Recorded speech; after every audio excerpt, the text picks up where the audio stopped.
Hello, everybody, and peace of Christ to all of you. Please invite your friends and let us do the good work for today. Previously, we were doing broadcast, and as you witness, uh, YouTube suddenly stopped our broadcast.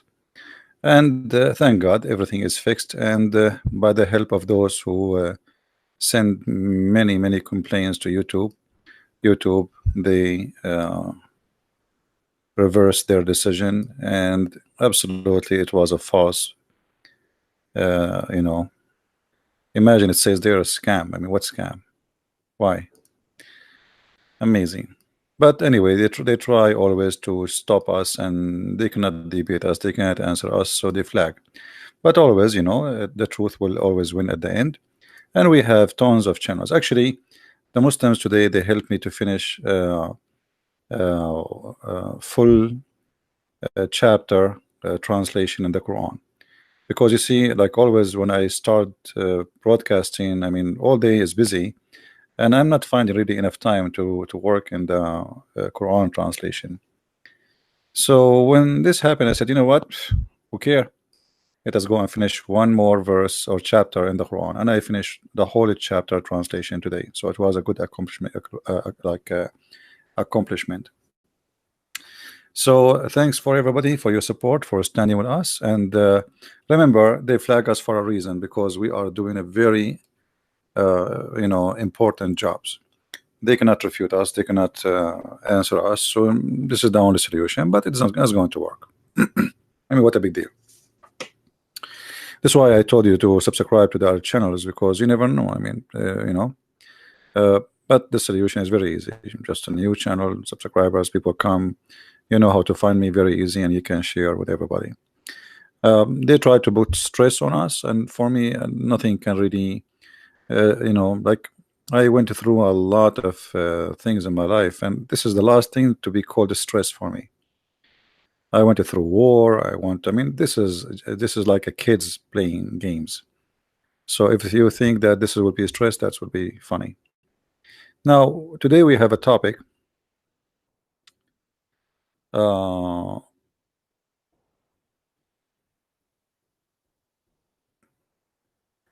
No problem. It's, they can do that. So what? Let them do that, and we can. For us, we can get it back. Here we go.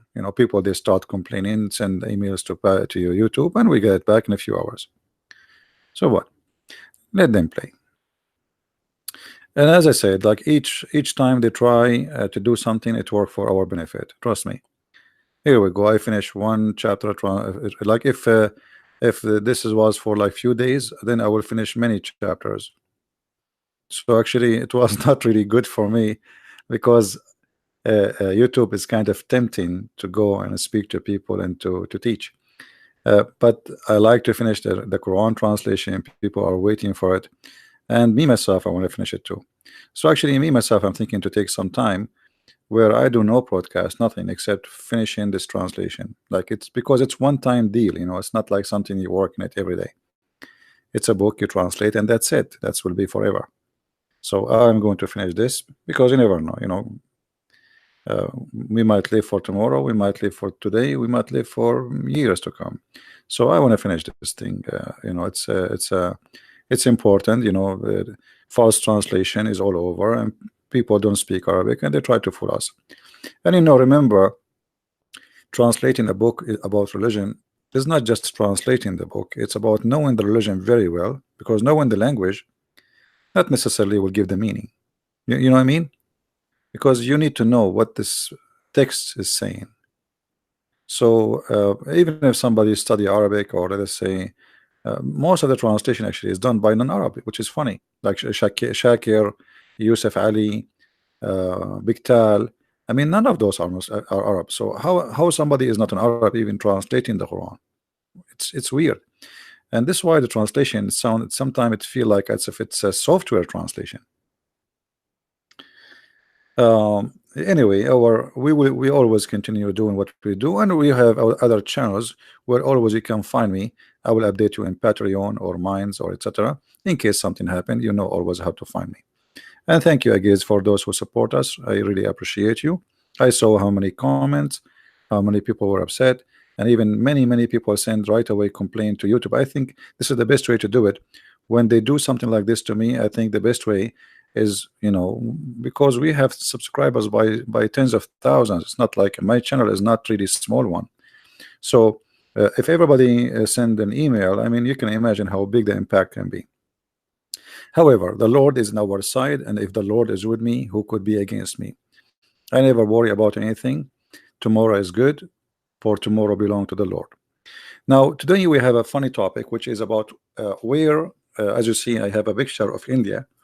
Now, for sure, I love Indian people. This is have nothing to do with Indian, so don't take me wrong. I love all kind of people, and actually, I love poor people very much. I believe that the poor of us is the best of us. Wherever I go, I find always poor people are very receiving, very for sure. There's bad people everywhere, but poor people, generally speaking, they are really generous. And I will explain it to you. Like you go to a poor person who have nothing. I mean, almost his house almost, if you throw a ball in it, is going to collapse. And then he provide you with everything he have. They are very beautiful people. So today our topic is about some stupidity we learn always from legions. Like there is stories we witness in our day or daily life. As an example, how many of you believe in the omen? How many of you believe that somebody can do magic to somebody? Like I went to some countries, even Christian countries, and I noticed that there is many places where people believe that somebody can put a spell on you, or somebody can control you by writing some words, or. So uh, you know but people believe, and I believe always those things can happen because of the lack of education, not the lack of intelligence. All of us, maybe me, if I am born in a family who nobody is educated, I never been to school, I never have opportunity to read books, and to not only to read, actually, I was reading when I was a kid. If you see how many books I have, I am not even 10 years old. I have like hundreds in the age of 10. I remember once my dad, he says, this book will, who's the one reading this book? There's a book, it's called Jahiz. Jahiz is a very complicated book. You can ask any person who is very much educated in the Middle East. He's a very amazing writer. And this is not a book for a child, and it's not even a book for an adult. This is a book for somebody. He is really like educated. So I said, this is mine. So I start laughing. He said, you could not find better than this for you. Anyway, so education is important, and you feed your brain since an early age. This is the best way to have your child to be in the future, to be someone who, wherever he go, he knows. Whatever you ask him about, he don't speak rubbish and speak foolishness. Now, for sure, we will still be ignorant. It doesn't matter how much we learn, but our ignorance will be, let us say, less and less and less, which means we are killing ignorance by learning. But still, we are ignorant in somehow, somewhere. Like in English, it's not my first language, so you will be ignorant. But this is normal. I mean, this is we are a human being, and we will be always ignorant in something. So today we will learn about how the Muslims explain perfume. You see, there is in Islamic books, all of it actually is a collection of stories. If we go to the Quran, the collection of stories, as an example, the story of Jesus. Where Muhammad he got the story of Jesus? He collected from stories around him. He never saw Jesus. He don't speak Hebrew. He, according to Muslim, he cannot read and write. And so, where he get the story from? People around him. Stories about Moses, stories about Solomon. Like as an example, there is a chapter 18 in the Quran speaking about Solomon having flying carpet. Uh, he spoke to a bird. He heard the ant make him laugh. All those stories, you will find them in book. It's called The Legend of the Jews. I advise you, actually, it's in the internet. It's for free because it's more than 100-year old. Uh, those legend of the Jews and other legends are collection of story which is making Islam. Islam is made of legends, and today our story is no different. So if we go to the story today we are going to read, Let us open one of the Islamic source. Okay.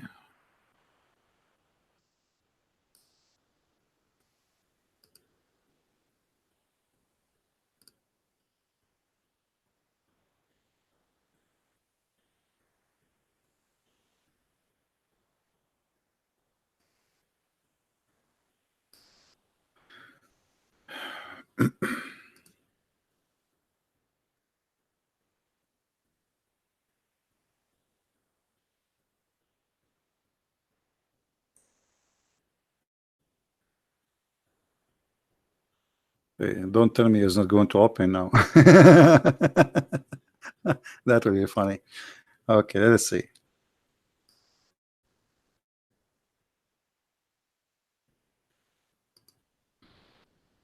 You see, me myself, I don't save reference. So what I do usually, I just I memorize them, and then I find it in the spot. So I like today I decide to talk about this topic. Okay. All right. This is the first one. Let us see one.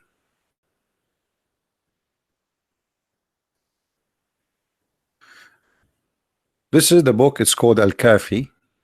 And this is a Shia book. Just take your attention. But this is equal to Sahih al-Bukhari for the Muslim Sunni. So this is Shia. I hope the sound of the laundry machine is not annoying. I have a very old machine from the cave time. So when it does laundry, it make noise like if it's like a truck. So I hope it's not annoying. Is the sound coming? Do you hear anything? I hope not.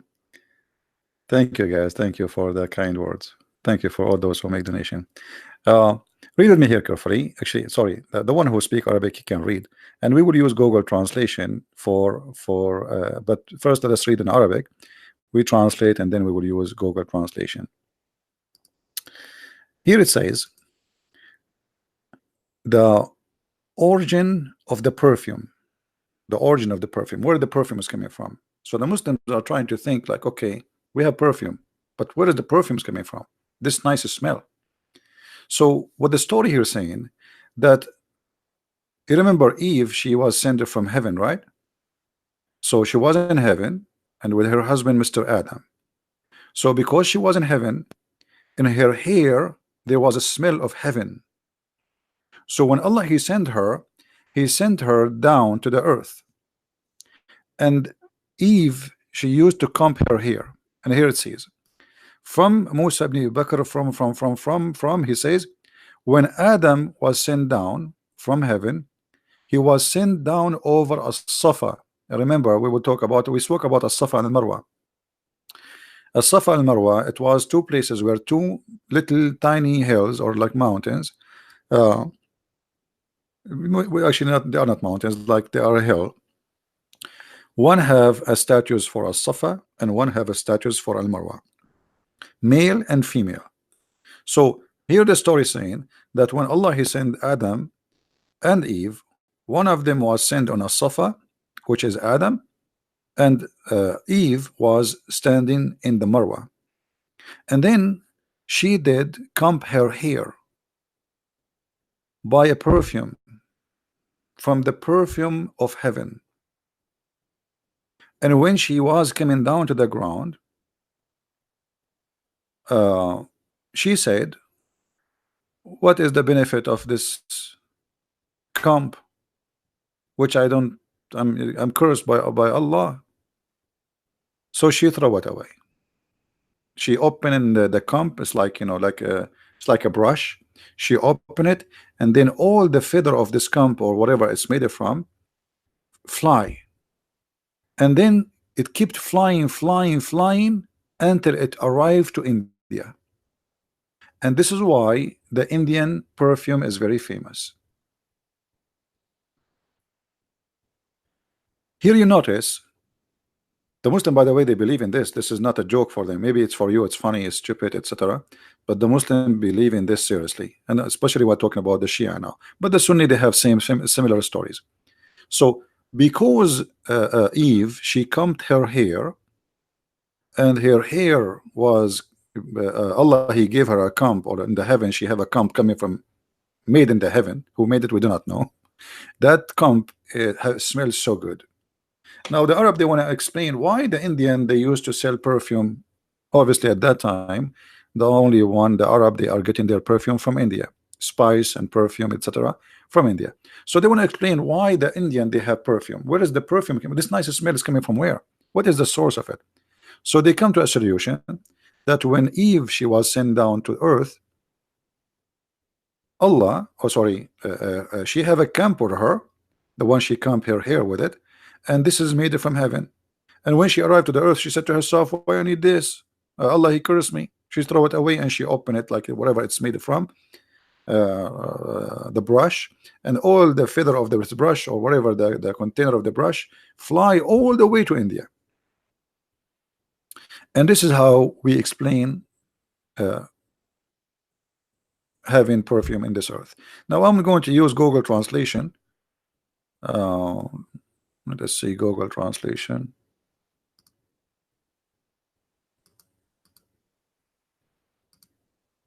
All right, this is Google translation. So you will see here the story that when Adam and Eve, as you see now, Google translation is not really too much accurate, but you will see it says when the prophet Adam was sent down, came down from paradise on a Safa and Al Marwa. Uh, they brought with them the perfume of paradise, from the paradise. And then Eve, she said to herself, "Why I need this comb? What for?" So she opened it and she scattered the feather in the, or whatever is inside the comb. And then the wind carry all those things all the way to India. And this is therefore the frequency become Indian, or the fragrance became Indian, as you see. Now this is Google translation for sure. It's funny and it's not too much accurate, but it gives you an idea. This what we are saying here is not fabrication, right? Now here you notice, you ask yourself, when the Muslims for centuries they are reading those stories and they believe in them, if there is one person really he did not believe, absolutely there is a lot of Arab who refuse those stories.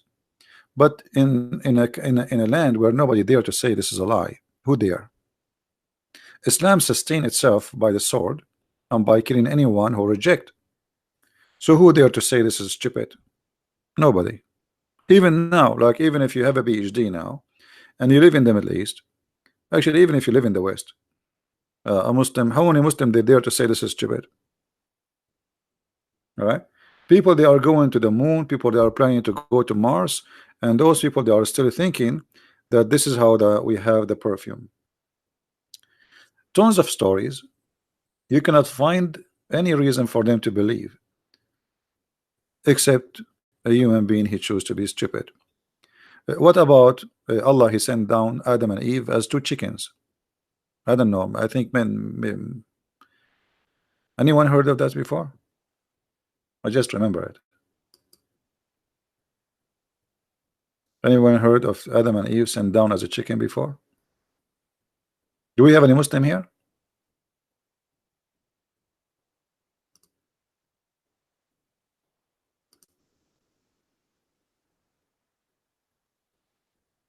Do we have any Muslim?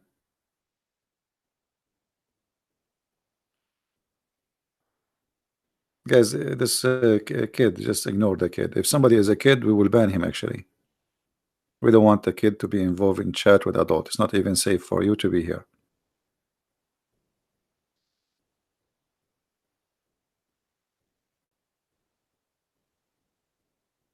Do we have any Muslim? Yeah, Adam and Eve, they were sent down by Allah as a chicken. And actually, let me try to find. But if there is any Muslim here, please let me know so you can call us and we can have some good conversation together. Uh, Let us close this one.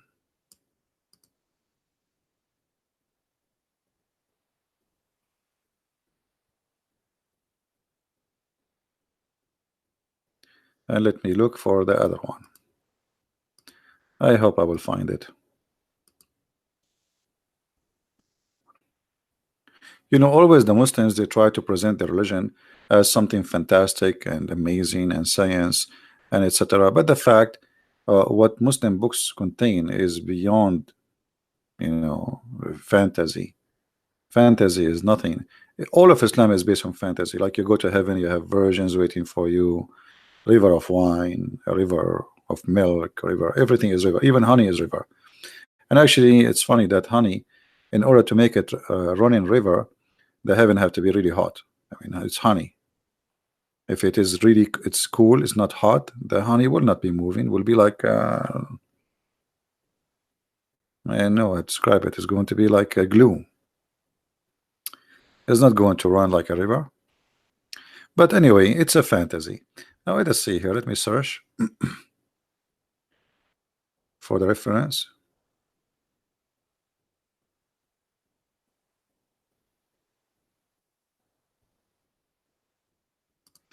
Okay, let's see this one.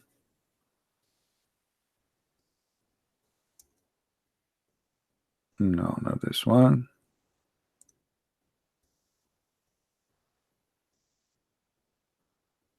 Okay. Okay, I think this one will do. All right.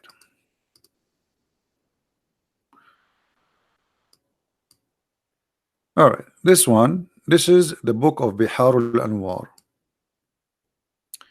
Biharul Anwar is equal to Al-Bukhari 2 for the Shia. Volume number 11, page number 207. And here we see the following.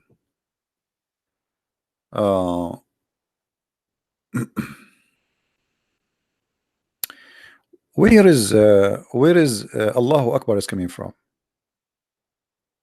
Where is Allahu Akbar coming from? The Muslim trying to find where Allah Akbar. Who is the first one who said Allahu Akbar? Hmm? Okay. If we go actually to the page before it, this is 207. Let us go to page 206. All right.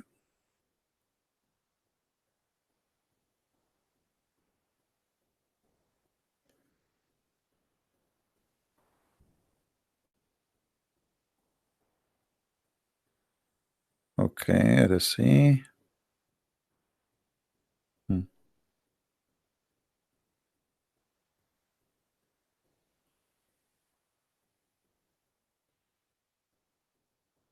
I mean, the stories here are very interesting, but I don't know if I'm gonna read all this for you. It's a crazy stories too. Like Allah, He taught Adam, taught the angel to take care of Adam and to be in charge, and then uh, uh, you know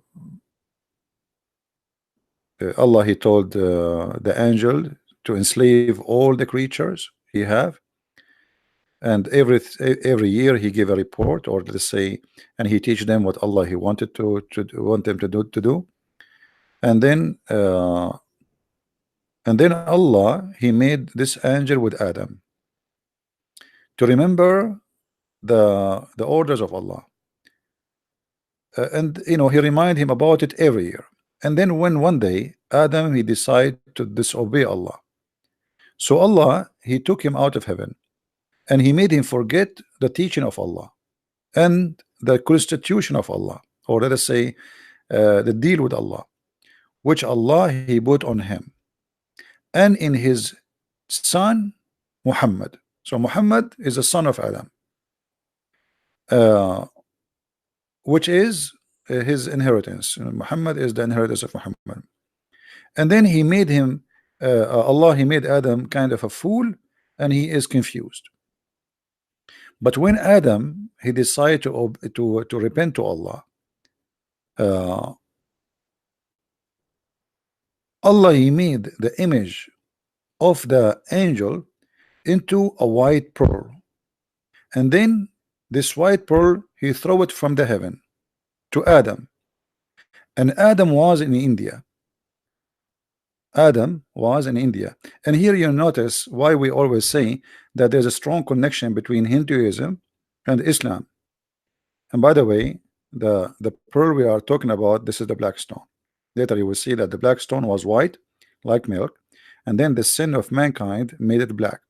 So uh, uh, the pearl, the white, it was an angel, and after Allah, Adam, he repent to Allah. Allah he made this angel like a rock, white rock, but like pearl, and he throw it from the heaven, and this rock fell down in the land of India. And when Adam he saw this stone, he like it, like he love it, and for him it wasn't nothing but like a price, like a diamond, or like, let's say, a jewelry. And then Allah he made this stone talk, and then the stone says to Adam, don't you know me? Like, didn't you recognize me? Adam he says, yeah, no, yeah, so he said to him, you did not remember me. Well, the shaitan he made you forget about remembering your Lord. And then uh, this stone changed its look to the image which Adam he used to know in the heaven. And then he says to Adam, where is the like the agreement between you, Allah? You know what Allah gave to you as an agreement? Where is it? Where is it? What you did with it? And then Adam he jump on him, and he memorize, or he, let's say, recite the condition of Allah to him, and he started crying. And then he bowed down to him, or let us say he obeyed him, and then he kissed him, and he pledged again to follow the condition of Allah. And then Allah he made the inner, or let us say the nature of the stone, the white stone, which is from pearl, to be so transparent, and it was like light. And then Adam he carried it in his back because he is respecting it and praising it.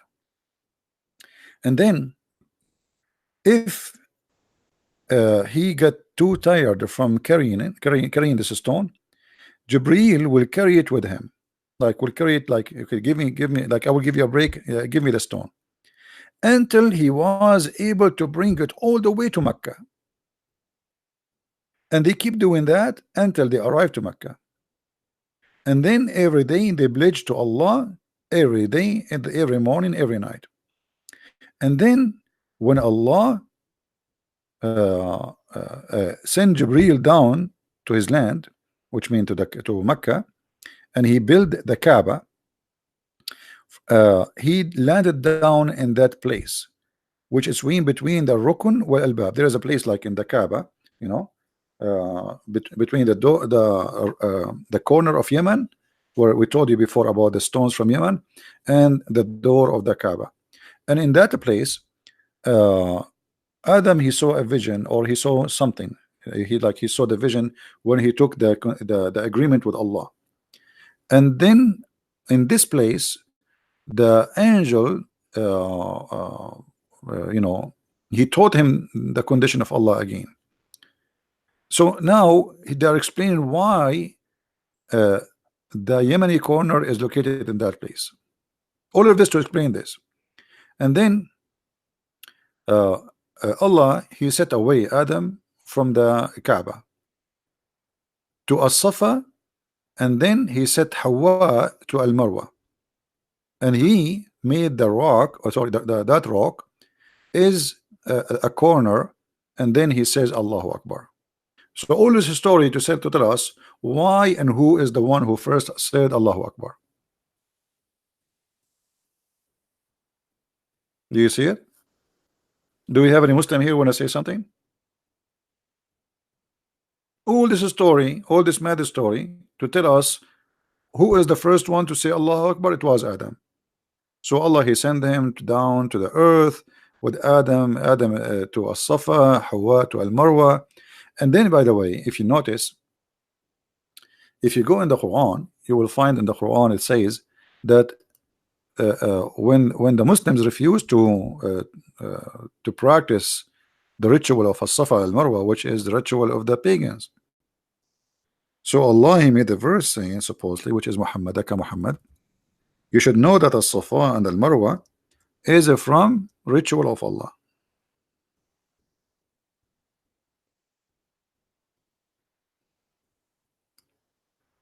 Chapter 2, verse number 158. If you go and read the tafsir for this, or the book, it's called Asbab al-Nuzul, which means the reason for the verses to come down. It says, behold, As-Safa and the Marwa are among the symbols of Allah. By the way, it's not among the symbol of Allah, among the ritual of Allah. And then, so if those who visit the house in the season or other time should go around them, circle around them, there is no sin in that. Here you notice it says there is no sin in that. Do you know why it says no sin? Because the Muslims refuse in the beginning to practice the pagan practice. Muhammad, he keeps saying, I'm against the pagan, I'm not going to follow the pagan. And then he took the Kaaba, and then he forced them to do As-Safa, and then he forced them to do Al-Marwa, but yet he claimed that he is not a pagan, but this is the ritual of the pagan, where they used to have a statues of a man in the top of As-Safa and a statues of a woman in the top of Al-Marwa, and those are statues which are naked. Why? There are some stories that say that there was a guy, a man and a woman, they have sex inside the Kaaba, and Allah He cursed them and He made them in the Safa and Marwa. This is one of the stories. But the story here today we have is different. As you see, As-Safa and Marwa, this is what Allah He made, because He sent Adam in As-Safa and He sent Hawa in Al-Marwa, and this is why the Muslims have to go between them to visit Adam and to visit Hawa or Eve. Adam, Hawa is the word Eve in English. So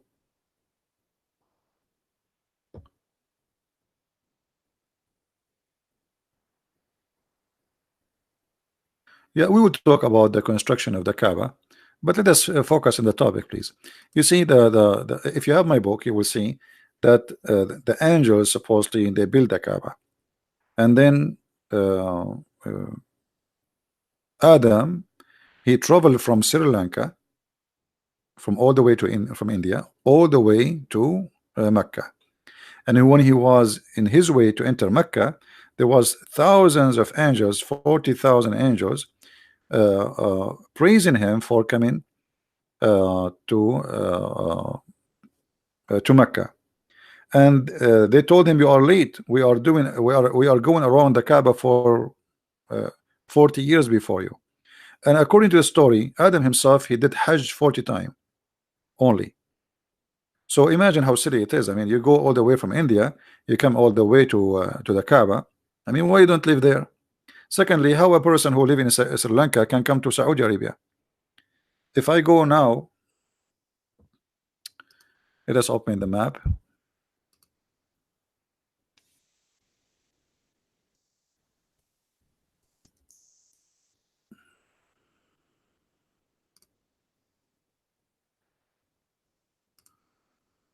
If you open the map of Sri Lanka, you will find that Sri Lanka is literally an island.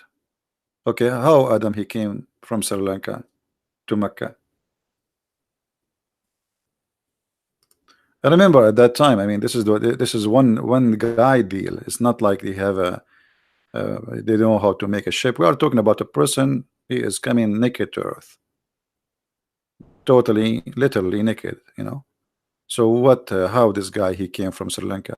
This is why the Muslims now are fighting with the Buddhas over a place which is like a hill, and they claim this is the foot of Adam. There's a big foot, huge one, like in the shape of a foot, and they claim that this is the foot of Adam. The Buddhas they believe this is the foot of Buddha. Everyone with his madness.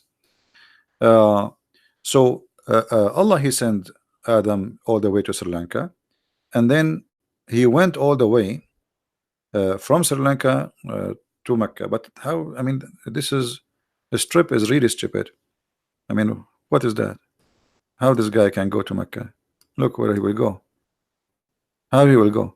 In order to go to Mecca, and this is how it is. Let us make it more This guy, he have to swim, literally swim, not go by a ship. We are talking about the first man in history. He have to go and swim through the ocean from Sri Lanka to the mainland in India, and then he go through Pakistan right now, and then he go through Persia, and then he go to Iraq, and then he go around and come back to Saudi Arabia, and then he go to Mecca. Okay, all of this to go and visit a stone. Why you don't throw the stone someplace else? And why Allah he sent Adam in Sri Lanka? I mean, is that a wrong parachute? And if you notice, we just read a story before it, just the one before it, about the perfume, where it says that Adam and Eve, they landed in a Safa and Marwa. So every story giving you a different story. This is what Islam is about. All right, but this is showing us the influence of India over Islam. Obviously, it's a huge influence. How many different places did Allah send Adam to? Yeah, that's what I'm saying. That's there's contradiction. Every story is telling us different story. This is Islam, my friend. Welcome to Islam. What we can take, you know. But by the way, Sunni and Shia agree that Allah he landed Adam in Sri Lanka. So Shia and Sunni, they agree that Allah he put him in Sri Lanka. And here you ask yourself, what is the roots? Why the Arab? Why Muhammad? Why the Muslims have such a belief? I mean, why India? What the point? And actually, there is a story where it says that Adam was sent down to Sri Lanka here, while Eve she landed down in Yemen. And here you ask yourself how they met. I mean, where they met in Facebook? I mean, I landed in Sri Lanka. She landed in Yemen. Oh, okay, and how they met again? So Islamic stories is beyond the stupidity. You know, it's like really crazy stories. But if you are a person who follow blindly, I mean, all the stories are accepted. Just don't use your brain, right? Maybe if she make a page on Facebook at that time, or she have WhatsApp or Viber, or you never know. But things happen. Things happen. By the way, if you notice, not a single Muslim he can say to us, "You are lying." You know, not a single Muslim can say what you just said to us is a lie, is a fabrication. There's no such a thing. You see, because we always show the book number, the book name, the page number. They cannot say this guy is fabricating stories.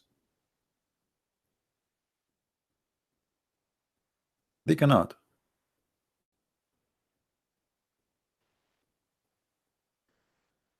So why I want to be a Muslim, believe in a religion based on fairy tale stories? Like, you know, when a Muslim he says to you, we believe in one God. Okay, but your God, look what your God. But look the stories about your God. So okay, you believe in one God. Okay, so he think that because he say I believe in one God, that's mean he have the truth in his side. Well, it doesn't matter how many God you believe in. Let us say there's somebody who believe in 1,000 God. Still, if his 1,000 God are exist, it's mean he have a true belief. Correct? It's not about how many they are.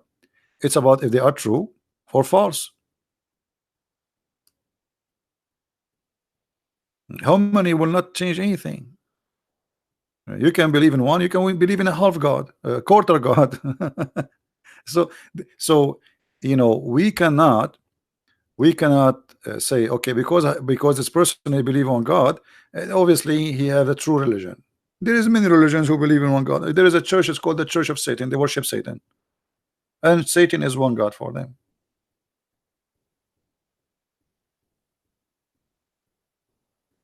Now, do we have any Muslim? He have anything to say? Muhammad Qasim saying Islam is true. Okay, Muhammad Qasim, why Islam is true? What is the reason making you say Islam is true? Give me a reason. That's it. Islam is true. So all those stupid stories are true. All those crazy stories are true. Are true. Islam is true. That's it. He gave you the answer. That's it. What do you want more?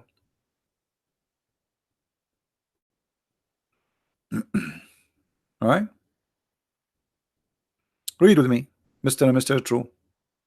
The least of people of paradise in the position that one will have 80,000 servant. Okay. What is it true about that? I mean, what is the logic here? I'm trying to learn from you.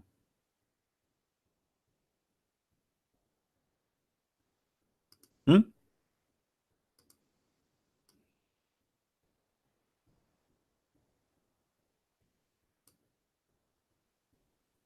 Any Muslim?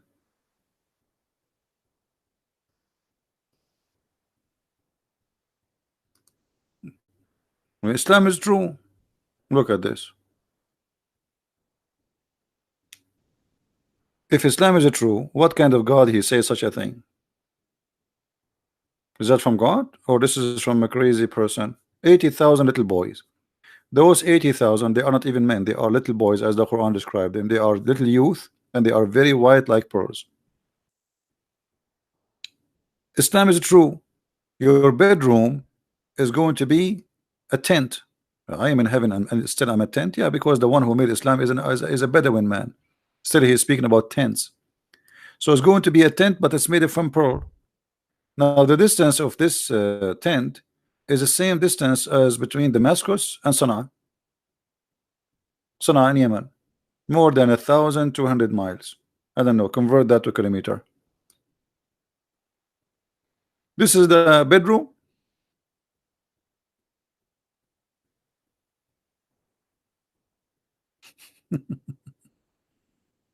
So when you know, and the ground of your room is made from zabarjad, pearls, expensive stones. I mean, we're talking about heaven with stones.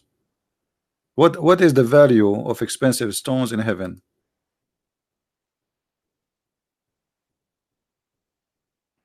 And if your wife is inside this room, how you can go between them? I mean, it's going to take you 2 years to go just like there's a camel in the heaven.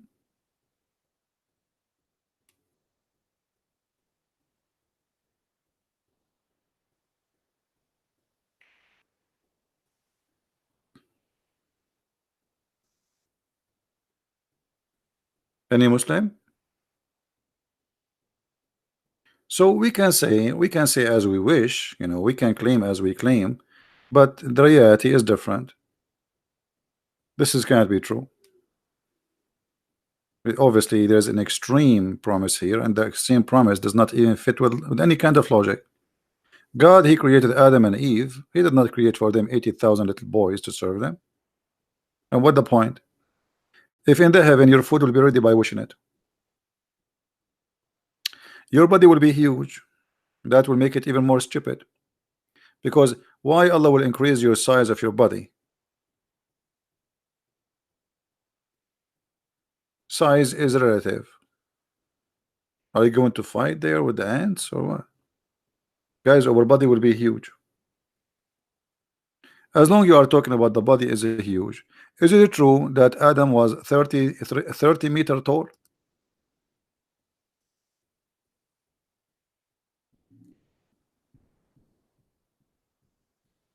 What happened?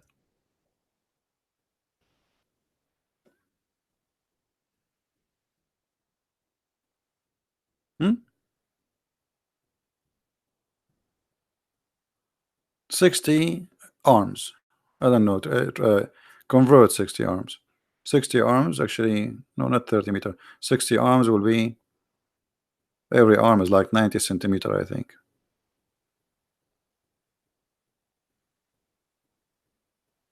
So what happened? He was a dinosaur.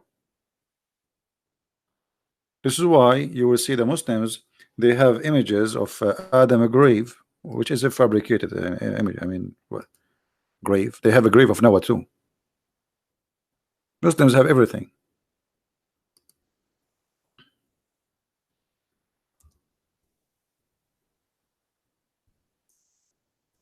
If we go and search in Google, Prophet Adam grave,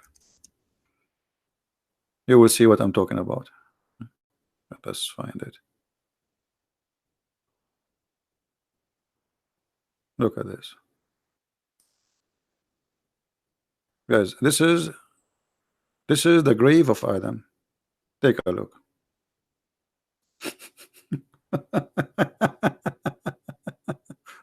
They have there is a grave. They know where he was, and they, I mean, Muslims. Look, you open the grave for us. We want to see the guy who is like this long room. Hmm? Open the grave. We want to see the guy inside.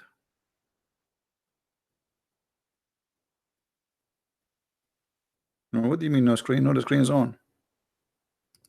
Maybe you need to refresh your page. Yeah, this is what they say. This is the grave of Adam, and it might be fake. All of Islam is fake. Now you figure it out. This is fake. Who have the grave of Adam? Where? How come? The grave of Adam. And the grave of Adam, you will find it in Pakistan. He immigrated to Pakistan. You know, he was visiting Shabir Ali and he died there, or Zakir Naik. They have many of them. It's not only one. They have tons of a grave like this for Adam. Every country have a grave of Adam. Trust me. There's one in Yemen. There's one in Iraq. There's one in Persia. They're all over. They have the grave of Noah too. They have all the graves. Let me find you the grave of Noah. Hold on.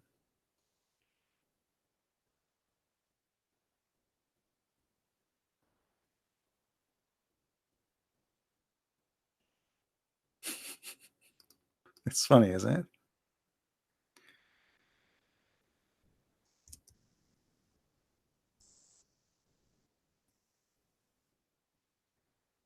Yeah, look at this one.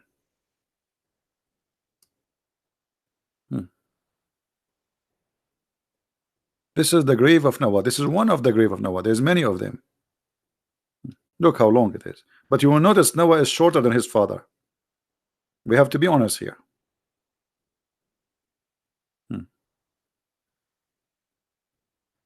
The Quran spoke about a guy, his name is Saleh. Look how big the grave of Saleh. All the prophet was a huge. All of them, they were huge. Look how big. This is the grave of Saleh. His head in China, his feet in Cyprus. What else? This is the grave of who?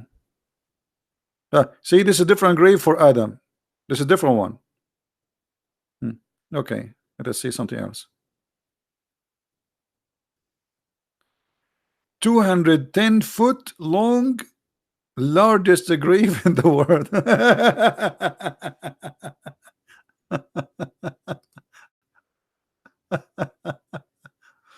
Oh boy. And you know, Qasim, he will say to you, the poor Qasim, he will say to you, Islam is true. They should had been wide too, so it doesn't make sense. Yeah, as the rest of the story makes sense, Muhammad. Well, your prophet is the one who says that. Does it make sense for you? Does it make sense that in the heaven Adam will be 90 miles tall and Eve will be 30? Does it make sense that your private part will be endless? I mean, how you can carry it? And how you can walk with it? And now you are talking about making sense? That's weird. What makes sense in Islam? Why you don't call me Qasim and tell me what makes sense in Islam?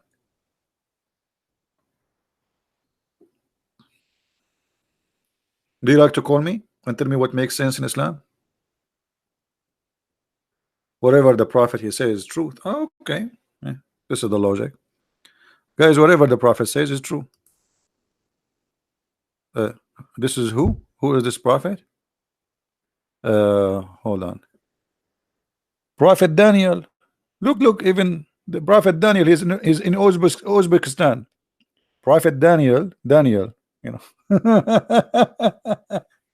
Even they took even names from the Old Testament and they put them in Uzbekistan. Here we go. Look how big he is. Look how big he is. This is Prophet Daniel. By the way, this is why we coming from the east. Like always, I open the door. I don't see the guy who is knocking the door. I don't see him because he's not even to my knee. We are huge.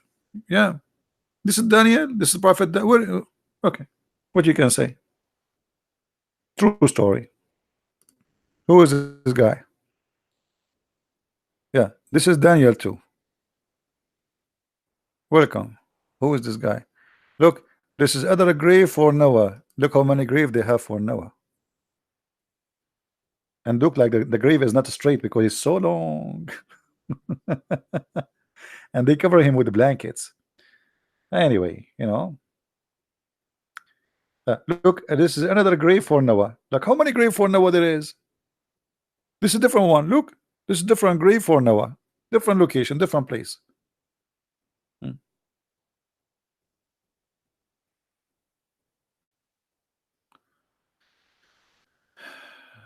So, welcome to Islam. What you can say? Who is this guy here? This is Job. Guys, this is a prophet Job. What happened to Job? Why he's so small? But even Job, he looked like he's maybe 3 meter tall.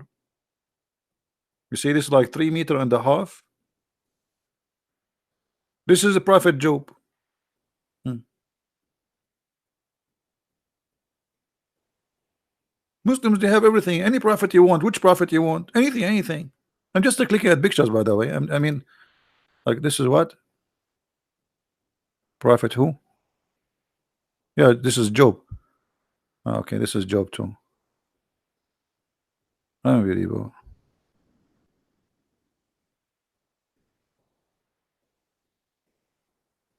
This is Shu'aib. Like why Shu'aib is small? This is Prophet Shu'aib. Look how small he is. He's tiny. He's small. And you Muslims have a lot of stories. Must be true. Who is this guy? It says Lebanon. This is the grave of who? Prophet Joshua. Look how tall Joshua is. Unbelievable. Look at Joshua. He's like a 15 meter. See, human being is getting smaller. So Prophet Joshua, it says Prophet Joshua too. Muslims have older prophet, man. I mean, the Jews don't have them. The Muslims have them. Joshua, Daniel, Job, you name it. What about Moses? Let me search for Moses. I did not see Moses. I'm worried about Moses now. What happened to Moses? What happened to Moses? Don't tell me Moses don't have a grave in the for the. Let us. I will search for Musa grave. Hold on. Just give me a second. Uh,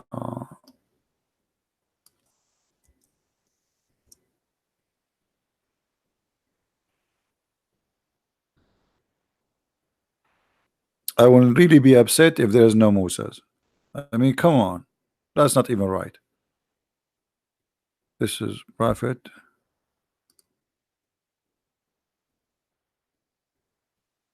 Who is this guy? Who is this guy, guys? Read the name for me. Read the name. What is the name?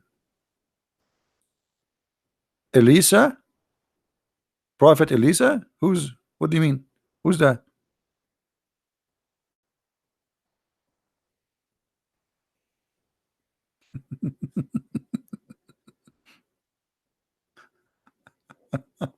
But until now, I did not see Musa grave. Where is Musa grave? No, there is Musa grave. I heard many before many places Musa grave, but I cannot find. Look at this. This is the grandfather of Jesus, Umran. Umran. Look how tall he is. This is me and Jesus was Isa must be like 50 meter tall. I'm telling you, they have graves for everybody. I mean, you cannot escape Muslims' graves. That's it. They will make a grave for you. You like it, you don't like it.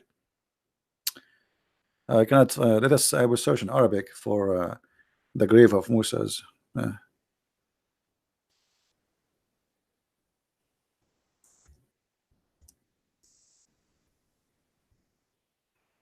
I'm typing in English. Okay, switch.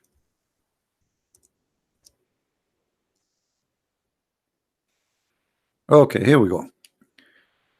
Uh, no, this one, this one. This is who?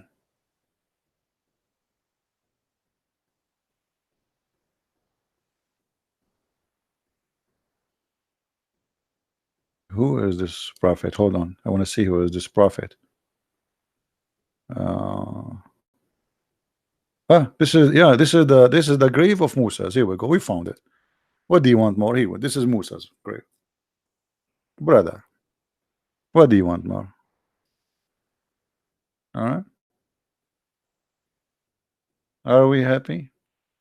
This is the grave of Abel, the son of Adam. You know, Abel. This is this Cain and Abel. This is the grave of Abel. I'm telling you, they have all the graves. Nothing is missing. Moses, they have them. Adam, they have them. Noah, they have them. So Allah, look, the Muslims are to preserve all the graves, but they don't have their books.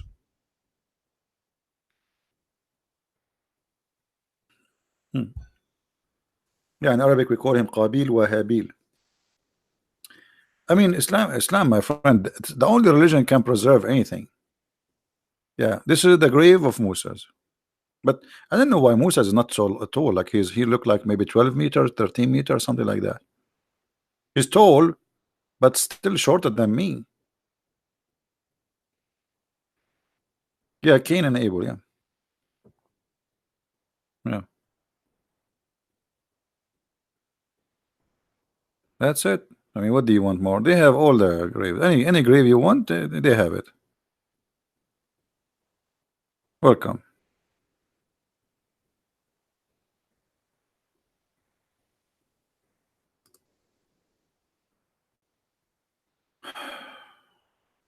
Those are the steps of who?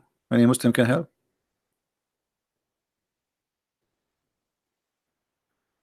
You might find Jesus' tomb soon. No, we have it already. Okay. Is there a grave for the father of the Arab Ishmael? First of all, Ishmael is not the father of the Arab. This is as general information. We hear it always, even in Christian churches. When a Christian minister he says to you that the father of the Arab is Ishmael, ask him where do you get this from? My friend, please correct your information. Ishmael have nothing to do with the Arab. If you have my book, the first one, Deception of Allah, you will find even in Muslim books they agree that according to them, Ishmael he learned Arabic at the age of 13. So imagine I go to China, I learn Arabic at the age of 13 from the Chinese, and then I am the father of the Chinese. Are you getting my point? So even those who say Muhammad is from Ishmael is a joke, because in order to be from Ishmael, you cannot be an Arab.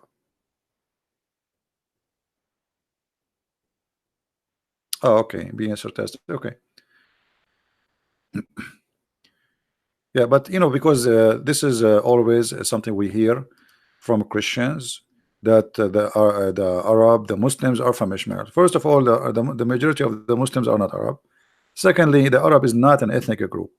Like I am an Arab, but we are not one ethnic group. This is why we look different. You will see some Arab, they are really, really white. There's some they are a little bit darker, and you will find some Arab they have the real, let us say, the real ones who used to live in the desert of the Arab uh, are mixed of many ethnic. The desert is open. Whoever go live in the desert as a Bedouin to grow. To make it simple for you, if Abraham lived in the desert, he's an Arab. You know what I mean? So Arab is an Aramaic word mean desert. It's not a name of a nation. Do we understand? The word Aram is a word mean hills. So the Aramaic are people who Aram was given a name which have a meaning. Him and his people after him, they live in hills, high ground, and it's not a desert. Arab is a name given to a land which is a desert. So whoever live in the desert, they call him Arabian. So if the Aramaic are exist today in USA, if you live in Arizona, they will call you Arab, especially if you are a person who live in a tent. Desert and tent, you are an Arab. So Arab actually usually it means two things in the same time: that you are a Bedouin, uh, you don't have a fixed place to live in, a tent. And at the same time, it was like when you say barbarian at that time, like people who they are savage, they don't take shower. But this is normal. I mean, if you are a Bedouin, what you would do? What shower? They don't even have water.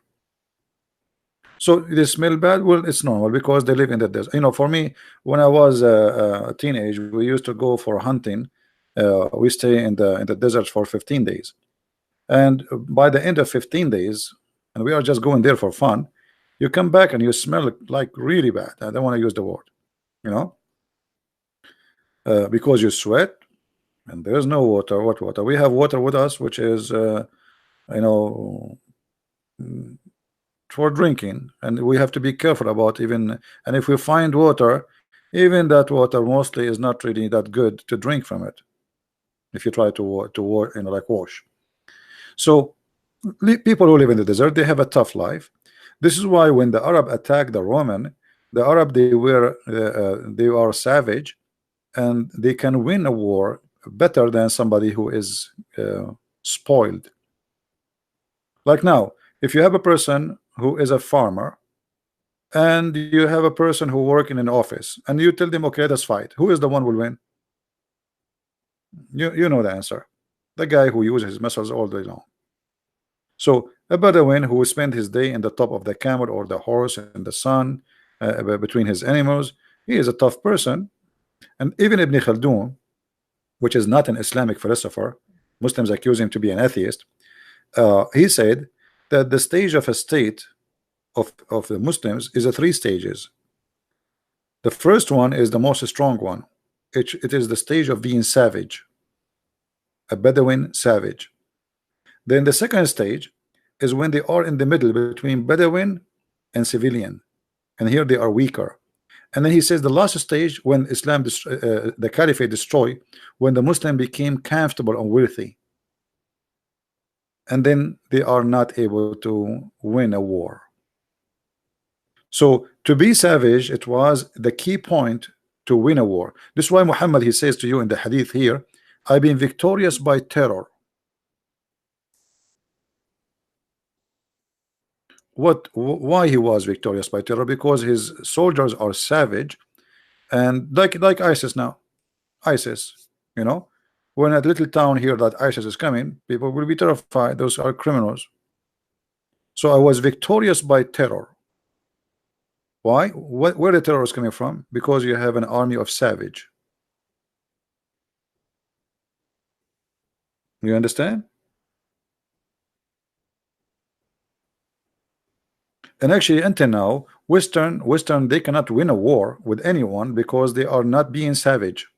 You see, war, the point of a war is to be savage. I mean, look at the Western countries these days. They want to go for war, but they are talking about a human right. I mean, how that work? You are going to kill. So what a human right?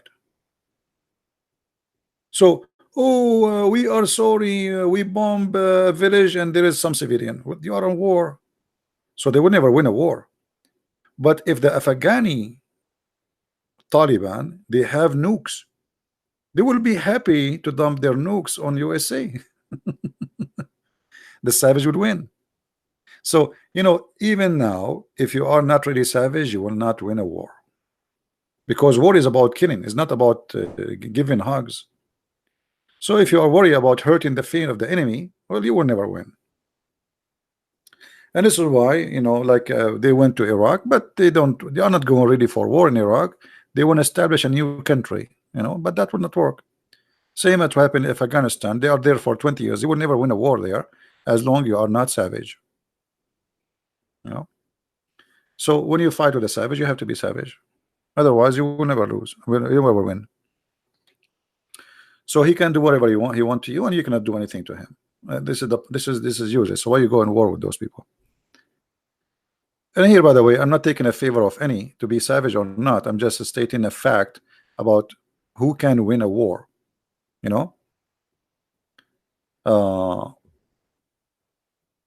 But what about the cells in both European or savage? I don't know what you mean by cells. Cells. I'm not sure what you mean. Like, as if we go in the previous history of Europe, all of us we heard about the Viking, right? Any one of you here from Norway and those countries? The Viking, they were very scary. Why? Because they are savage. As simple as that. The more savage you are, the more you win. Especially we are talking about, time where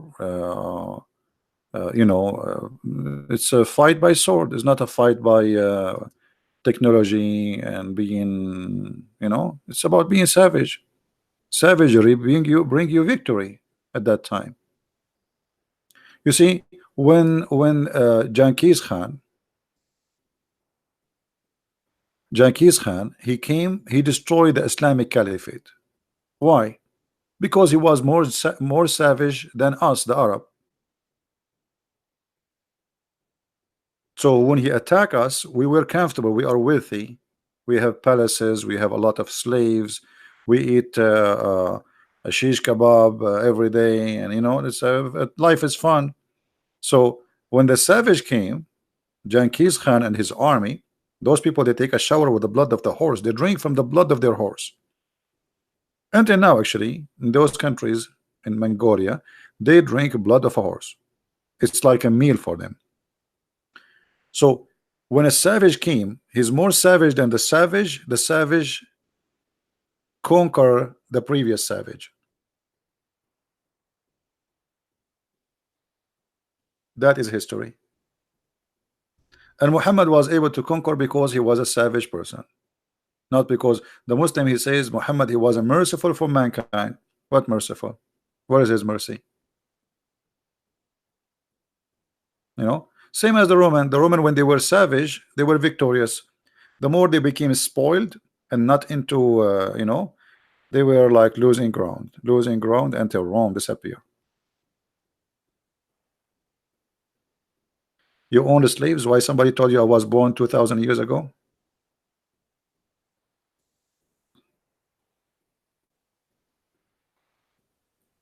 We are talking about Middle Eastern. Actually, in the Middle East, some countries until now they have slaves. Yes, until now.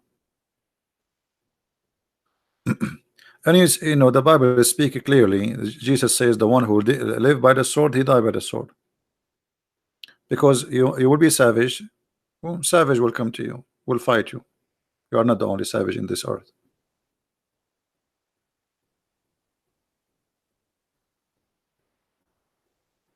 There is no such a story. Muslims, they fabricate stories about garbage, and this is fabrication. The one who tell you the story, tell him, okay, show me the story.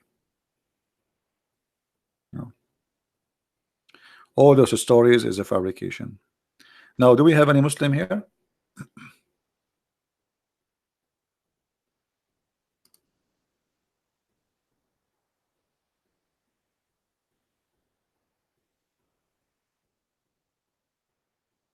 Any Muslim want to say anything?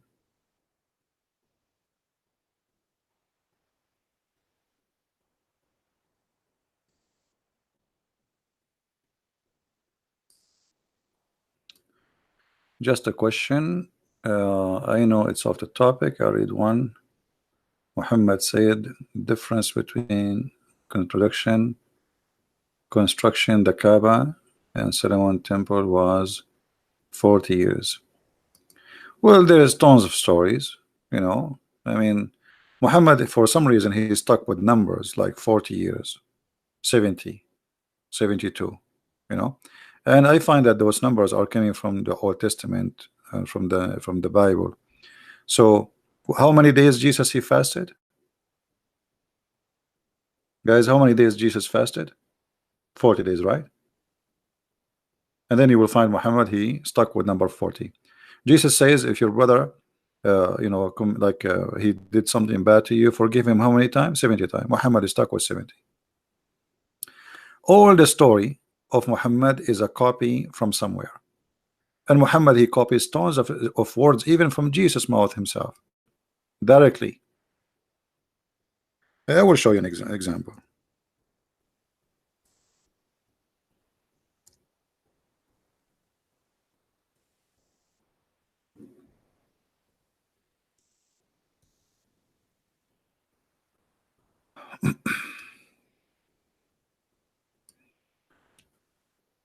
And you tell me, what do you think?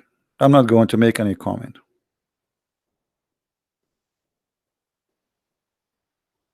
Do this remind you of anything?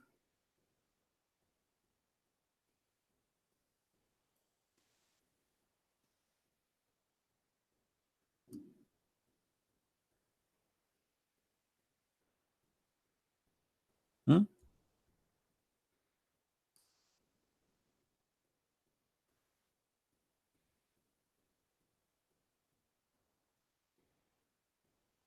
Do this remind you of anything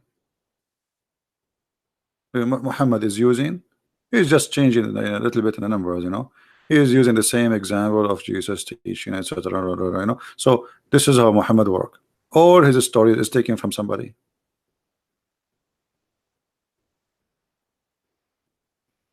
What about this?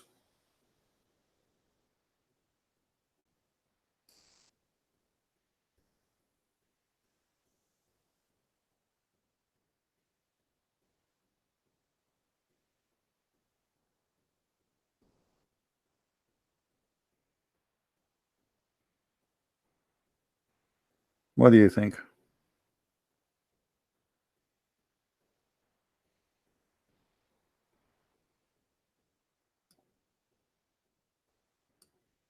Do you see it?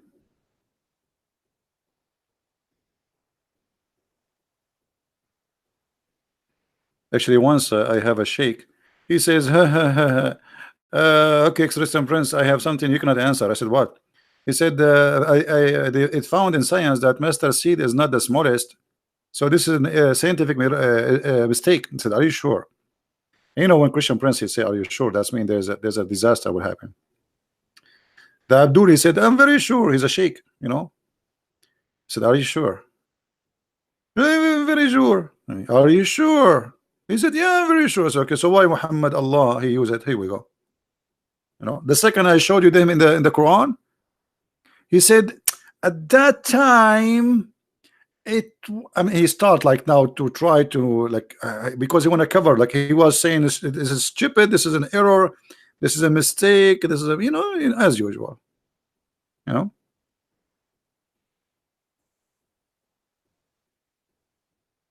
Right. So Muhammad, there's a book. It's called Qis wa Nabi, which mean a priest and a prophet. There is a good study in that book about Muhammad stealing from the Bible. Tons of examples.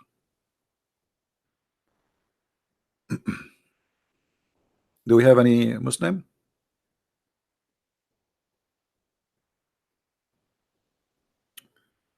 663 watching, only 468 like it.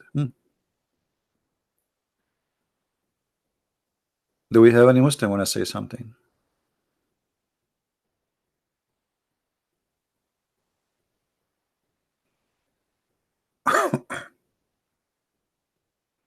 Everything in the Quran is coming from somewhere. Everything.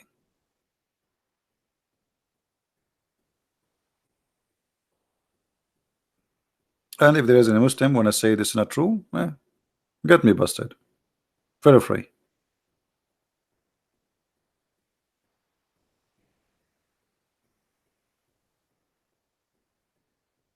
Hmm?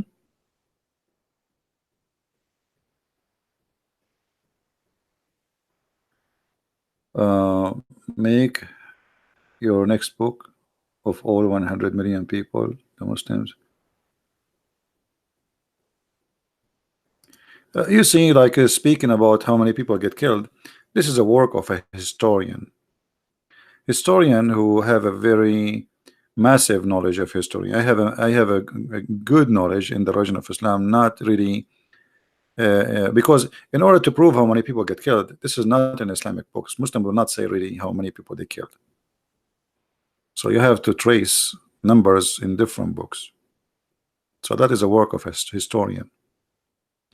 For me, I have all the Islamic, library in my head. But numbers, and if you make a study, you better make it accurate. Otherwise, you know, you will lose the trust of people. I do not need to to start Arabic teaching again because those videos actually they are enough to teach you. That's why we leave them there out for free. Practice them, practice them. We teach you from the alphabet how to make words, how to connect them. No, there's no need. I have no time to do all those things.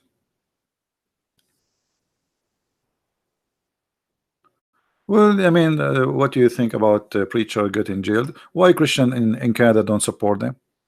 What about you make a strike? Prostrate.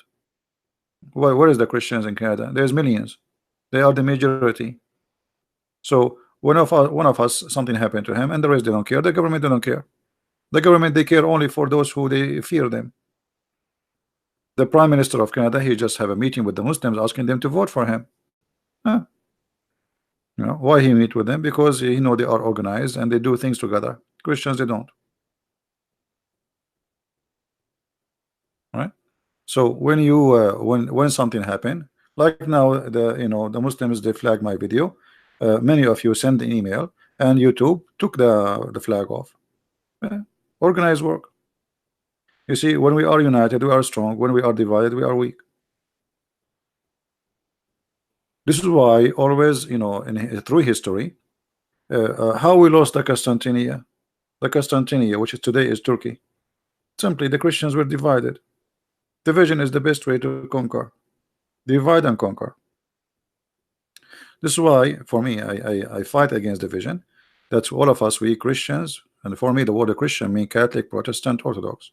Whoever believe in the Father, the Son, the Holy Spirit, the Trinity, whoever believe in the crucifixion of Jesus, resurrection of Jesus, the coming back of Jesus, the birth of Jesus, the miracle of Jesus, he is my brother in Christ. Division bring nothing, and it's not what Jesus wants. It's against the teaching of Jesus. So you claim to be Christian, but the second I say to you Catholic, you go crazy. The second I say to you Protestant, you go crazy. This is not a Christian spirit, and you have nothing to do with Christ.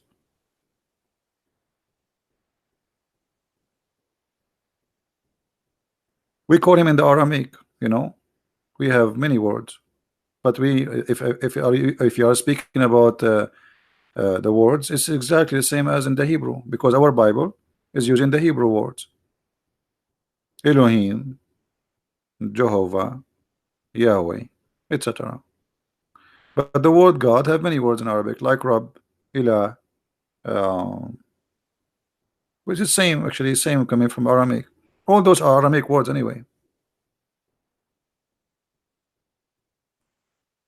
And our God, by the way, like for us as a Christians, the name of God is not the problem, because God did not even give his name to Moses. He said to him, I am. There's no name. We don't recognize our God by his name. Even the Messiah, he says, from their fruits you shall know them. The fruit of Christ, what if today somebody came to us and say, I'm Christ? Okay, show me the fruit of Christ.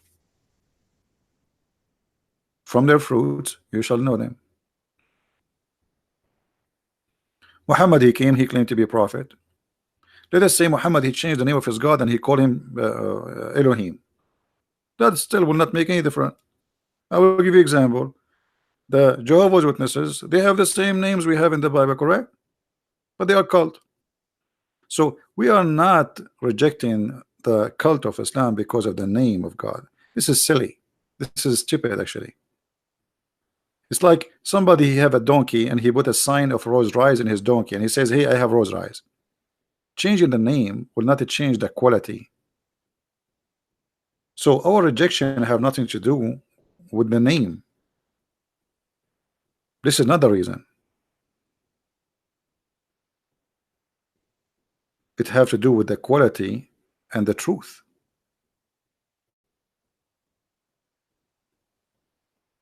You understand me?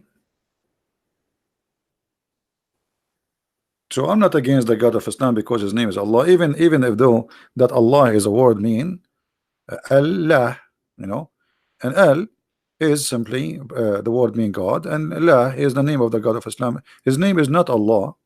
His name is Allah. Lah. This is the true name of the God of Islam.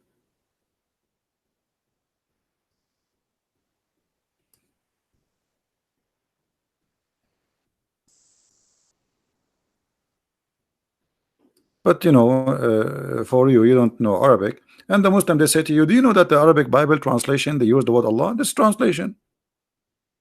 Do you know that the Muslim Quran they use the word Jesus in translation? It's translation. There's no Jesus in the Quran. If you read the whole Quran, there's no Jesus. It's a lie. The Muslim they don't have the name of our Lord in the whole book. They have. They have a guy. His name is Isa. It's a translation.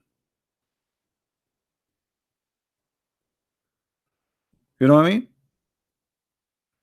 So the book of Islam, they claim that they are following the same names we have, but the fact Muhammad he got all the names wrong. Mary is the sister of Aaron, which is the brother of Moses, and she is the daughter of a guy. His name is Umran. Who is Umran? He is the father of Moses. This is the chapter of Umran. So Muhammad even could not quote. I mean, how this can be from God? But yet Allah he do not know the correct name is not Umran, it's Umram, which means the last letter here should be M from mountain, not in. So what happened to Allah? His ears was blocked. How God he do not know even how to pronounce a name correctly? You see, I am not English is not my first language, so it's possible for me to make a mistake to pronouncing an English name or a Latin name, but we are talking about God. God do not know how to pronounce a name correctly, so Umram became Imran.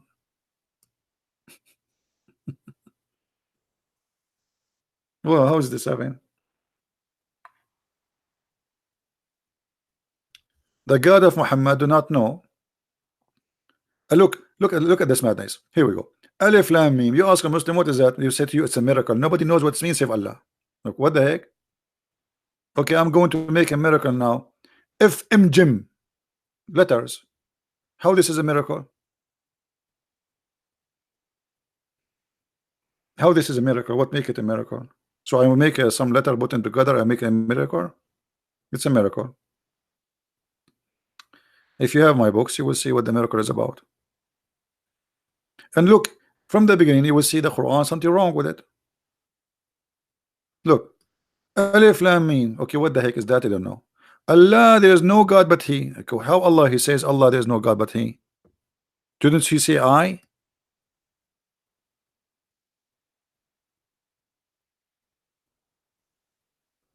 If the one is talking is Allah, and then it says it is He who sent the book on you, who is talking? This is crazy.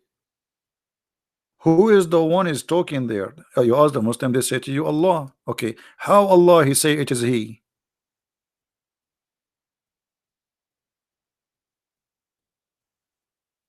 Hmm?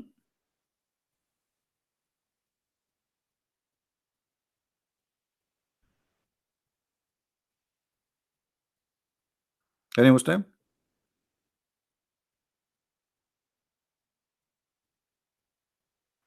And look, always the Muslims in their translation they try to cover the problem. Like look here, it says suddenly He says our Lord, let not our heart deviate. Okay, between two brackets they say to you they say. Where in the Quran says they say? How Allah He says our Lord? Where is the introduction for this? Who is the one who's saying that? Allah saying, our Lord, let not our heart, etc. And then to cover the problem, the mistake in the Quran, which is stupid, they say. They who? Who? Read the verses before it, read the verses after it. You don't see the you don't know who is they.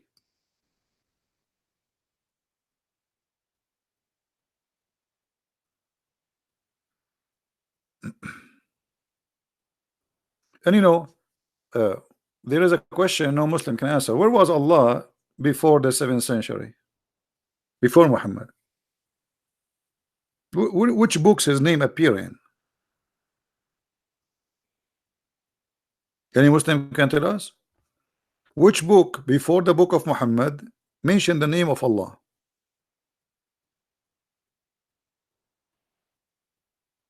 The book of who? Here we go. The Aramaic Bible, we have it. The Hebrew, we have it. Anything else is a translation. Okay, where is the name Allah coming from? Didn't know. What Allah mean? Didn't know. Didn't know. What Israel mean? Didn't know. Ibrahim didn't know. Maryam didn't know. Isa didn't know. And imagine if you ask the Muslims what the word Christ mean, Al-Masih, they say because the word Masih coming from the word wipe, like wipe something. They say one of the opinion, because they are confused what the name mean, but this is the major opinion. They say mostly because he have a flat feet. This is what the Messiah mean. He have a flat feet. So what does that mean? When he walk like Charlie Chaplin?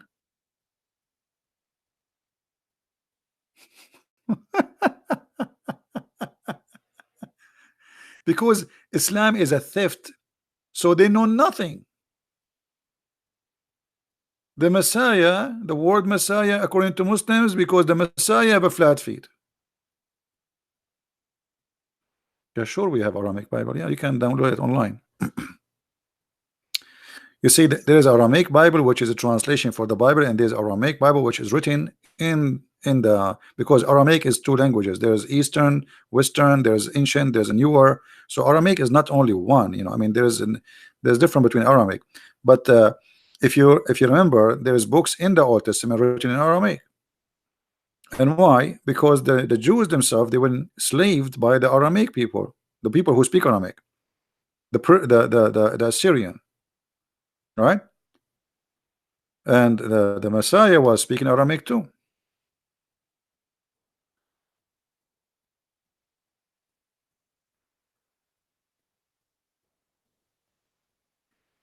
Yeah, we call him Yeshua. Yeshua is the same when you see the Arabic, like Yeshua, because the Jews they say Yeshua. So for in the Arab, the seen turn into seen. So yes, Yeshua. It's the same. Thank you, my friend. Thank you. And thanks for all those who made donation today. I really appreciate your help.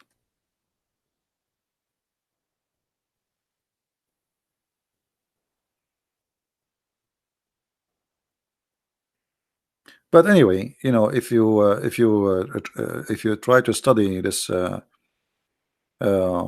cult, you will see easy it's a stupid cult.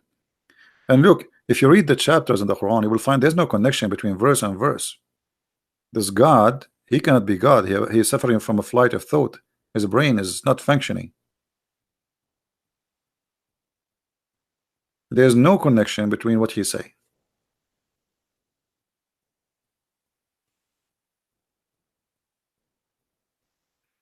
Is that true that Islam says the earth is flat? Yes, absolutely. That's why. Okay, ask yourself why the Muslims they pray toward Mecca. How you can pray in the direction of Mecca? The Jews they used to pray in the direction of Jerusalem, but this is when they are out of the wall of Jerusalem. For them to go back, it's not really are facing the direction. Nobody can face the direction of Jerusalem unless you are very close to it. Muhammad in the beginning he was praying in the direction of Jerusalem too. But Muhammad when he make it as a enforcement to pray in the direction of Jerusalem, obviously because of his ignorance, and we can prove it easy. The Quran confirmed that the earth is a flat. There's a verse actually, the Muslims they claim that this verse says that the earth is like a ball. Why? Because there's an idiot who made a video says the word daha mean ball, and then the Muslims copy paste as usual, you know. But the fact the word والأرض بعد ذلك دحاها mean make it flat like carpet. Look at the translation here. Change the translator. This is Yusuf Ali. Let us see different one. This is why we cannot take the Muslim translation seriously. Look here, there it says wide extent. Here it says spread the earth. What spread the earth? Doesn't say that. Not really. The word daha. Let me see if I can find what the word daha is coming from where. Trying to remember the word in Arabic, which is guys. What is the word you use? What is the name of the thing your mom she used in the kitchen to make pizza? Like when she made the dough, and then she want to make it like a circle. What is that tool they call it?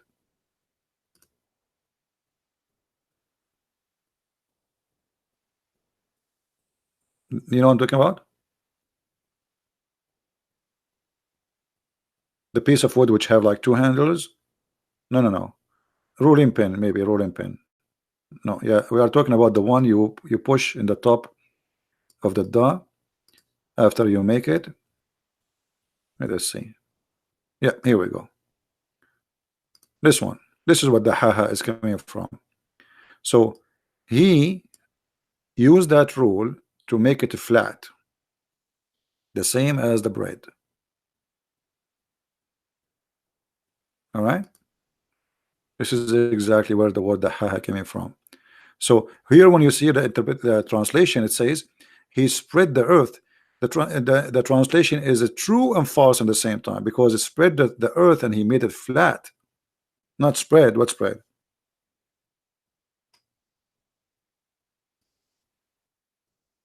You know what I mean?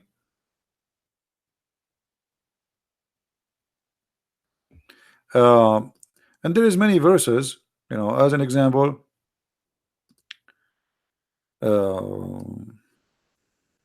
Allah, he made the earth as a carpet. I mean, how clear we can make it more than this?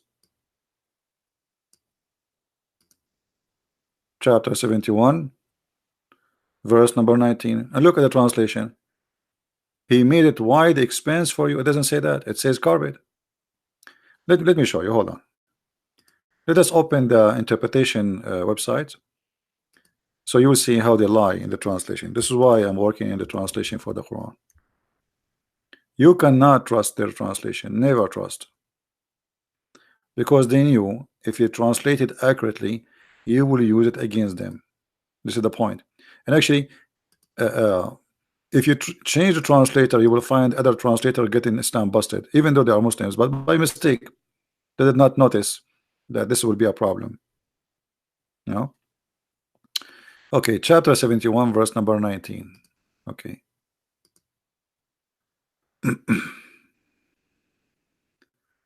Let us go there.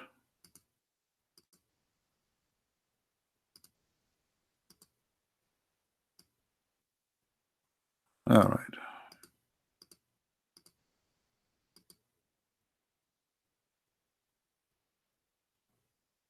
Look, even here in the interpretation, look what they are saying. Allah has made the earth a widest expanse for you to lay and sleep. But isn't it this is a flat?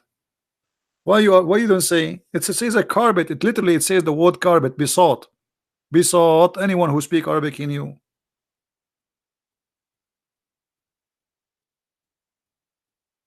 I will do a trick. Hold on. Look what I will do. I will do Google translation. Hold on. I need to open it in Google browser. Or you know what? Let us change different translator. Hold on. Let us give us a try. I'm sure we will find somebody getting them busted. Let us see a different one. Modudi. Doody. Wide expense for you.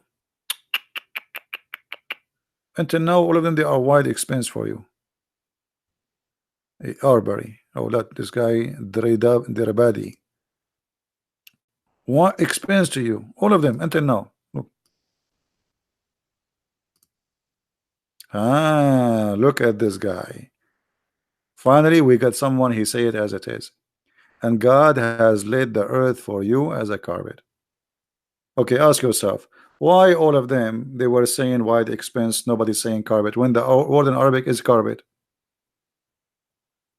You can copy this sentence, take it to Google translation, which is a blind translation, and you will see translate the word besought, which is the last word here, as a carpet.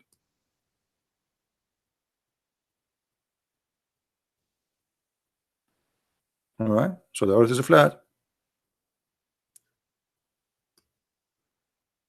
and there's there's tons of verses. But I wish there's a Muslim he can call us so we can like have some exciting talk.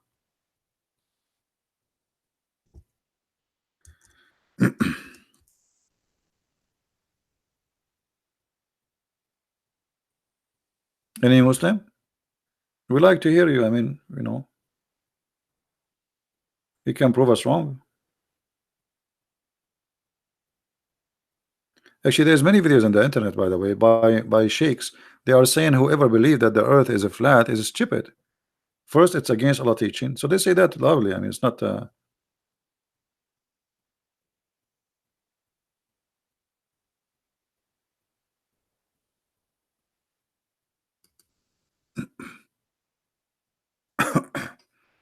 And actually, there is more verses. As an example, if we go to the chapter of Noon,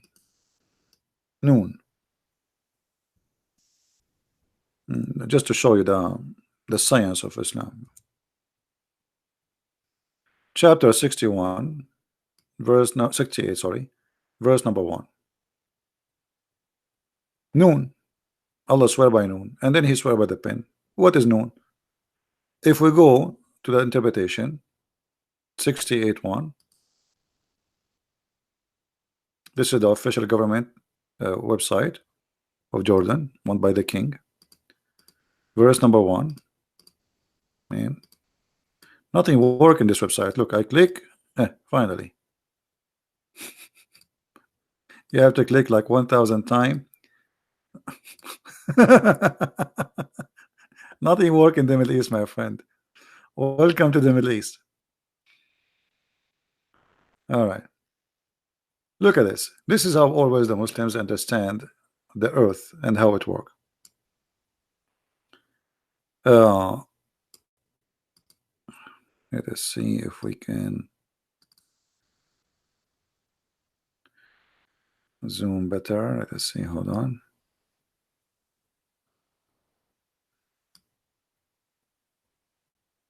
I don't know. Can you guys read the text still? Can you still see the text? Is it readable for you?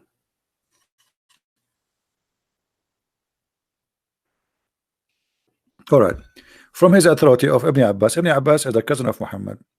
He said, regarding the interpretation of Allah saying noon, he says Allah swear by noon, which is, read very carefully, which is the whale that carry the earth on its back while it is in the water, and beneath which is the bowl, and under the bowl there is a rock, and under the rock there is a dust, and none knows what is under the dust save Allah. Here the Muslims are being honest. Okay, here our limit of knowledge is stopped. The Prophet did not tell us more. So the last point we know is the dust. What is under the dust we do not know. So the earth is in the top of a whale, and the whale in the top of a bowl, and the bowl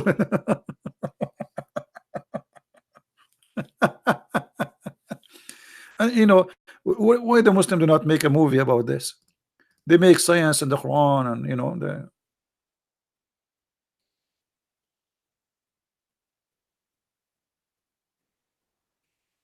well, okay. If you are an Arab, it's very hard to hide the truth from you.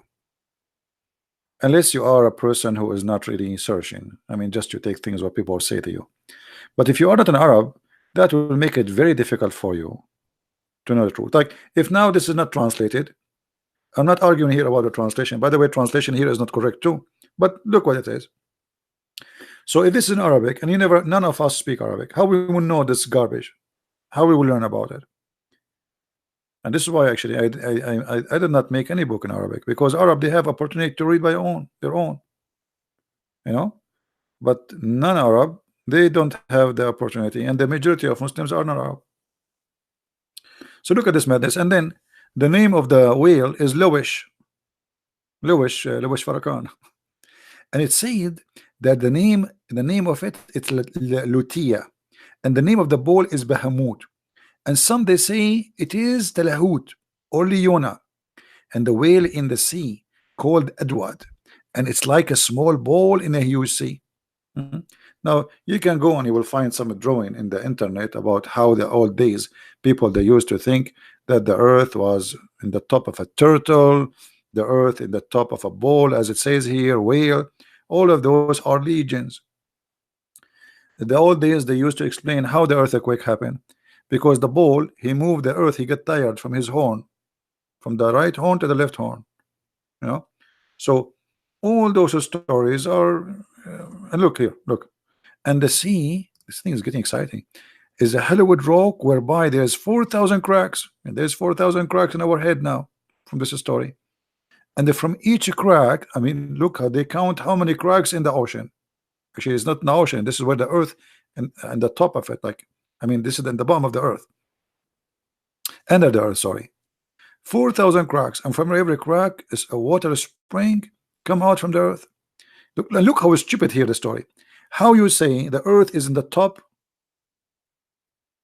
of the wheel, and under the earth, which means under the earth there is a wheel, and under the wheel there's a ball, and then you say there's 4,000 cracks and the water come out of the earth. Guys, do you understand what I'm saying? Anyone notice with me how stupid this story here now? Don't make me draw it. Okay, I will draw it, but fast. Look, listen. So here we have the earth, and here we have the fish, the whale. Okay, and here we have the bull who is carrying the fish in the top of his horn. All right. Now under the bowl there's a dust, and then there's 4,000 cracks. 4,000 cracks. And then it says there, and from each crack the water come from the earth.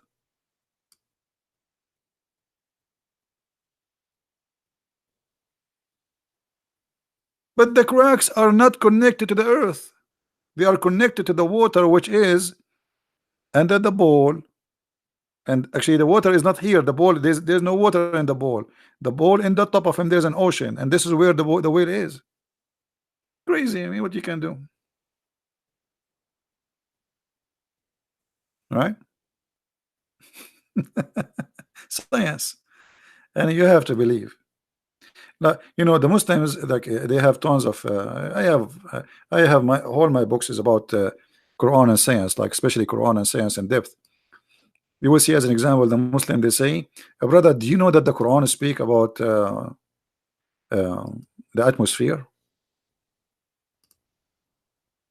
Quran speak about atmosphere.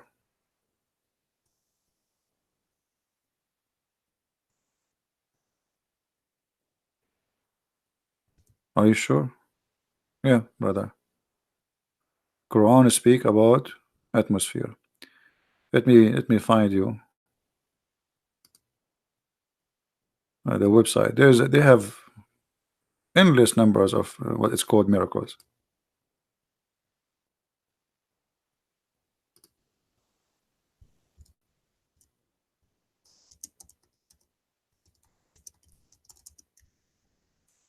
Let us see.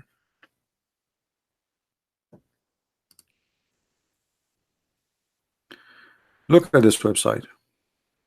And I made tons of videos about those stories, so you can watch them. The Quran is the book of Islam, contains scientific knowledge that could not have been in 1400 years ago for sure. The who knows the way the story. It's range from basic arithmetics and the most advanced topic. Hmm, that's in the Quran. Okay, true story. And then you go here, the speed of light in the Quran, the terminal, etc. in the Quran, mass extension in the Quran, paper money is in the Quran, white hair in the Quran, rapture in the Quran, raptor, sorry, in the Quran, meteors in the Quran, all of those in the Quran. And then the second you start studying carefully, you will see that everything there is stupid. And here we go in front of you. What about we make a challenge, and I will open my Skype, and who is the Muslim wanna go? Give me a call, and he choose a miracle of his choice from those, and my duty to get it busted. What do you think, guys? Even though my voice is tired, but it's okay.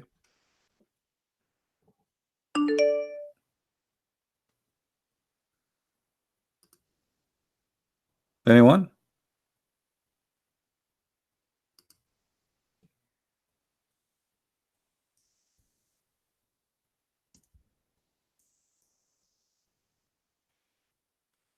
Who is a Muslim wanna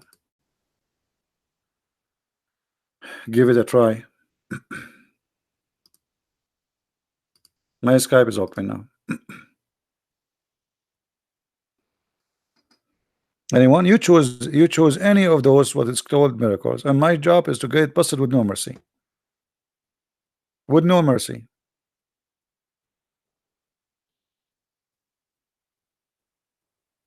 Any Muslim? Look how many. You choose. Look. All of this in the Quran.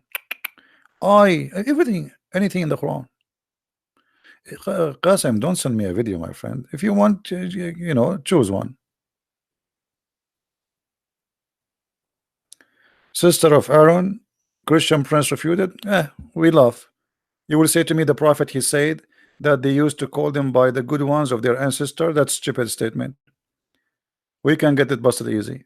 Because Mary is the daughter of Amran, Moses is the son of Amran. You tell me how it happened that Mary is the sister of Aaron, daughter of Amran, and Moses is a son of Amran. My friend, you see, you post for me videos. Those are videos made by kids. What about you make your scholar call me and get me busted live? Or you call me and get me busted. Tell me what it says in this video.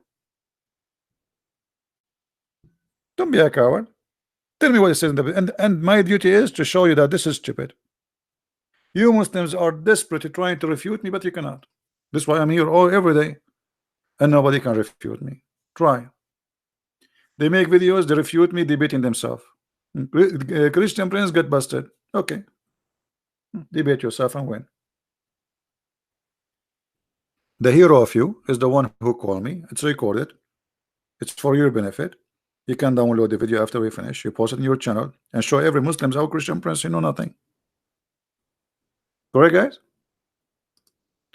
You are not calling because you know you are not qualified, and you cannot. Otherwise, trust me, if I am a person who know nothing, they will be fighting over me.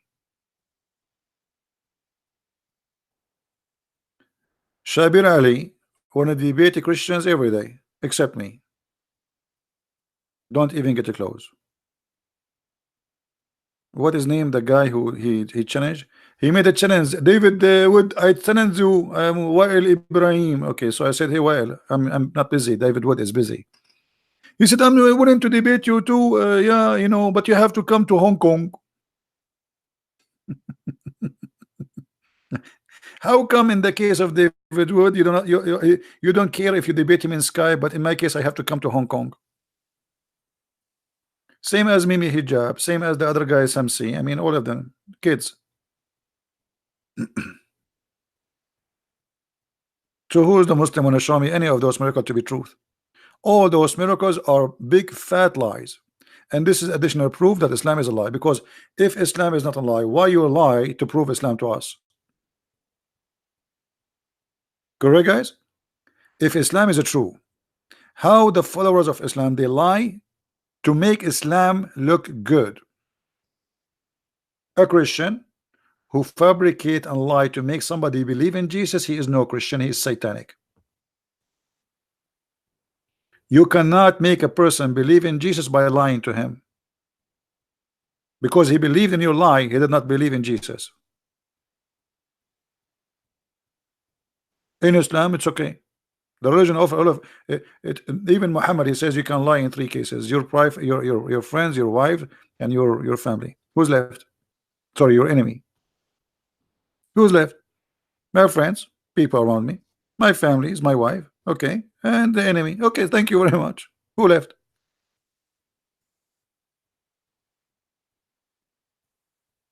So who is the Muslim I choose for us? Any of those miracles? It's called miracles. All of those are in the Quran. Look at this. Even the tank is in the Quran. Do you see the tank? Even the tank is in the Quran. You believe it? Mosquito is in the Quran. I think this is a new one. I did not see it before. Did we see it before? And look, this mosquito, this mosquito. Once I was in Asia, and I met with some ladies from the church. Actually, the women who invited me to do uh, like my seminar. So I know the names of the first, the second, the third. I mean, it's a group. So I was introducing to the other one the names of those ladies. So I was saying Miss etc., Miss etc., and then suddenly a mosquito stopped in my hand, and I hit it. I said mosquito. So here the mosquito of the Muhammadan. Look how long the nose of it. Look how long the nose. That explains the lies. The nose of the mosquito is so long. Did you notice, brother? How long the nose? Look.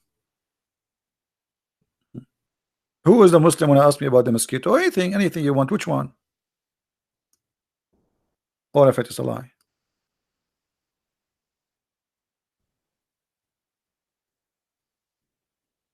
They don't dare. Look, even atmosphere pressure. Atmosphere pressure in the Quran. I did not see that one. I don't remember I saw this one. Atmosphere pressure in the Quran. Sonic weapons. Sonic weapon in the Quran. Starlight. Petra. Mass. Uh, string theory. Musa's. A human embryo. Speed of light. And not a single one of them is true.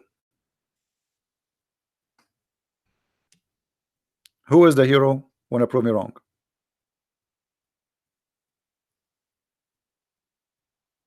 Who is a Muslim hero? Wanna prove me wrong? Mayday, Mayday, Mayday. We will talk to you nicely. You are welcome to talk to me and prove me wrong. Pakistan. Yeah, by the way, we as Arab, we don't have letter P. So when we read in Arabic, we don't say Pakistan, we say Pakistan. So some of you might say, this guy don't even know how to say Pakistan. We don't have P in Arabic, and we don't call it Pakistan. It is Pakistan. This is how, and even the Muslim themselves, they call it Pakistan. So you might think you are the one who supposedly have the correct name. No, you don't. Like if we ask you about like any like Iraq, you say Iraq. There's nothing called Iraq. It says Iraq. But because you don't have equal letters to the Arabic, you think, okay, this is the name. So if I call it Iraq, you say, what this guy is saying? There's nothing is called Saudi Arabia. What's Saudi Arabia? The name is written, it's pronounced wrong. Uh,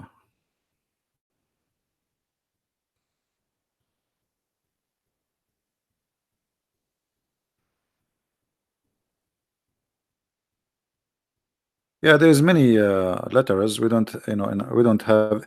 There's many letters you don't have in your language, and there's letters we don't have in Arabic.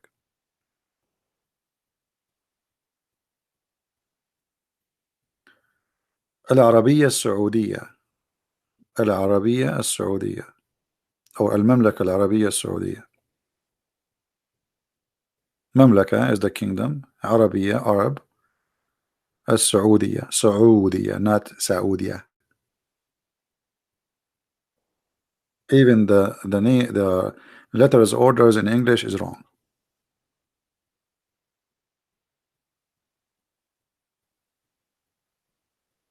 Like in English you say Jordan. There is nothing called Jordan. It is Al Urdun. There is no letter G exist in the name. Al Urdun.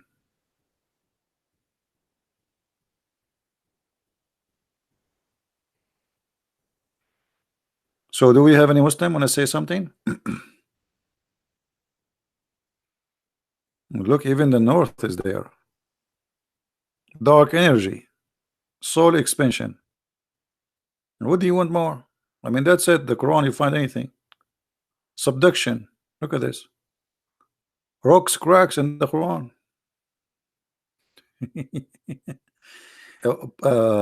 Pompeii, what is that? Frozen and the final act. Pompeii in the Quran.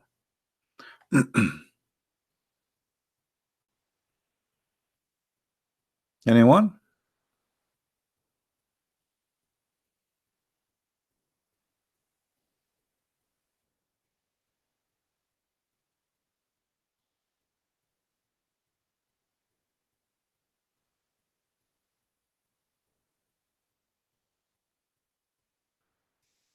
Like as an example, there are some letters you cannot even pronounce. As an example, da. It's very hard for a foreign person to pronounce that letter. Sa. You say sa. There's no. It's not sa. It's sa. Sa. Da. Ah.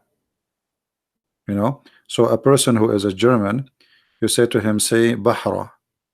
He cannot say Bahra. Even if you learn Arabic, he say Bakhra. But Bakhra mean he do poo poo. Bahra mean a lake. So look at the difference between lake and poo poo. Or he's doing poo poo. It's an action. So like a German guy will say to you, how I can go, supposed to he learn Arabic, how I can go to Bakhra, which means how I'm going to do poo poo. But in fact, he's asking you how I can go to the lake. You know, because simply the letter he cannot pronounce it.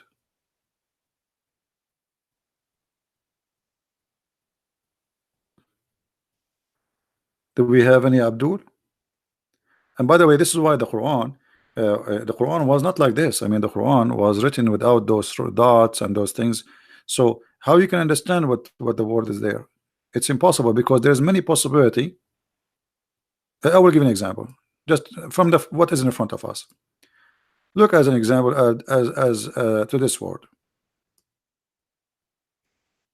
Let us highlight this word here. خُلِقَ. This word. I'm putting underneath of the word خُلِقَ. I will type the word in the side without any, we call it tashkil in Arabic, which means valves and etc. Let us type it there. I will not, but the problem is how we can take the dots off. The only way I think if we write it by pen, not by the keyboard will add the dots automatically. So let us use the pen. So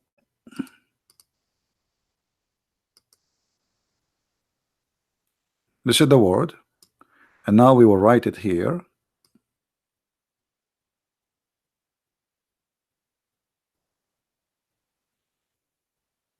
Okay.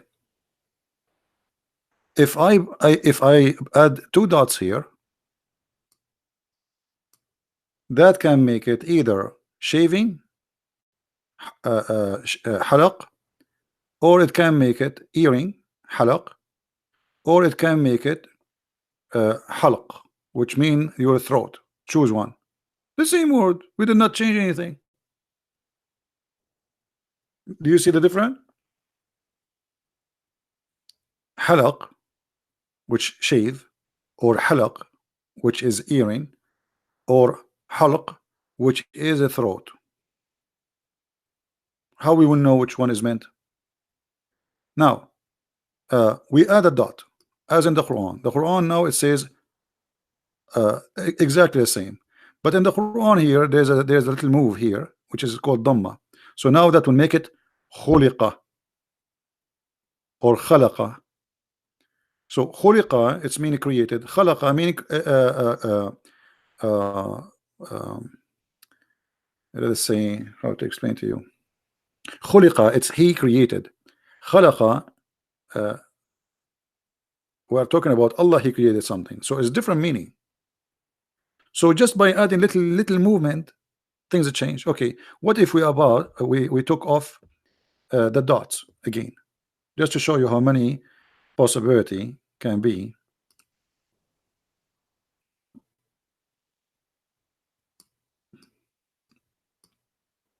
I'm trying to take the dots. Okay, here we go. All right. Okay. Now I will show you more possibility. If I added a dot here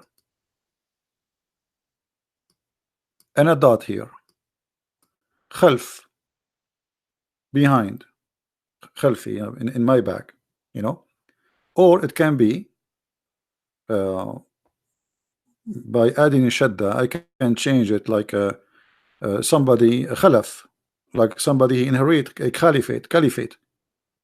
You see how many meaning? So it's just one word. So the Quran was without dots. So every word have many possibility of meaning, and there's no way to know. No way to know. So after many years of Muhammad, a person who is not even an Arab, he's a smart. He said, "What the heck with this language? We have to add things so we can make it clear."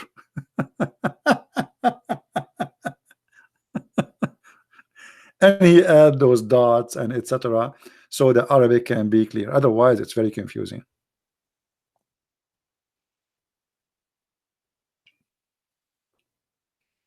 Hmm? So do we have any Muslim want to say something?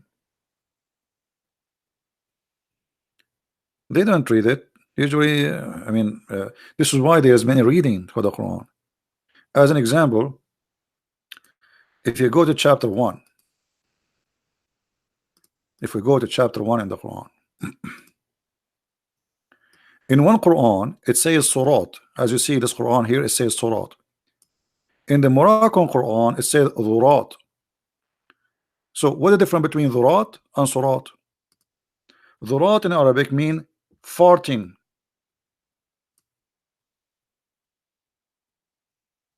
And you can ask any Arab. We are not making things up. Dhurat.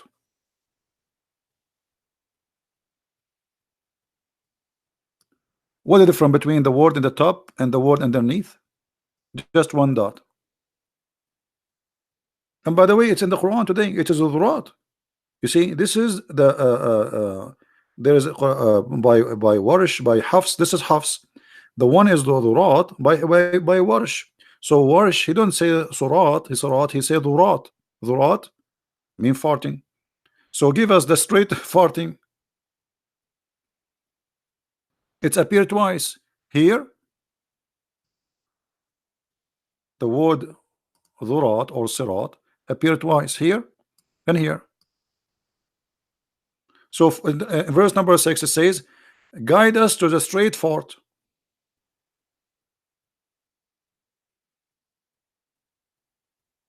In this reading it says, guide us to a straight fort. By the way, the word Sirat is not Arabic too, so the Muslims are confused about their meaning. So everyone have his own interpretation. So some they say Sirat is a Persian word mean bridge. It like a carpet. I mean, it's many because this is not an Arabic word. So Sirat or Dhurat, Allah knows best. You know, if you speak Arabic, by the way, this is gonna be fun because this is tons of crazy stuff. But usually I don't talk about Arabic because what the point? There's nobody speak Arabic here. The Muslim, they say you the Quran Arabic is amazing. It's the most stupid silly Arabic ever. You can imagine. And look, number one verse in the Quran have a grammatical error. There's nothing in Arabic. It's called bism. It is BSM. Here it says bism. There's nothing in Arabic. It's called bism. Let me show you. Hold on. I will open different page and I will put them next to each other. See if we can do that.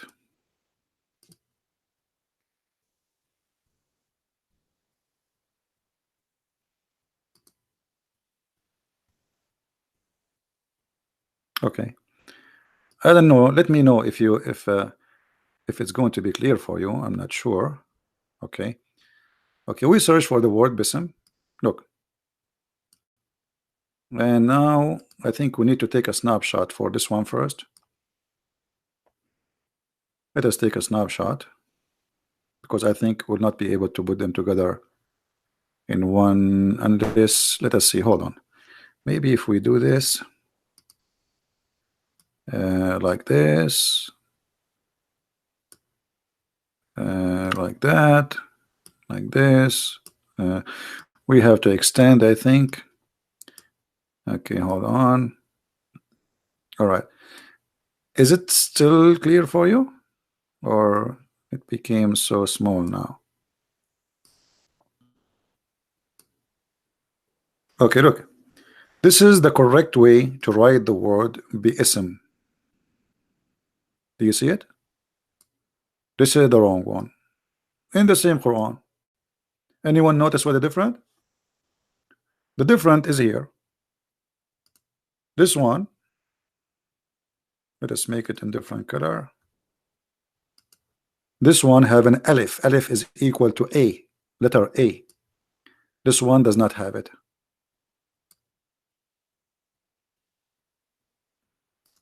You ask the Muslims what happened.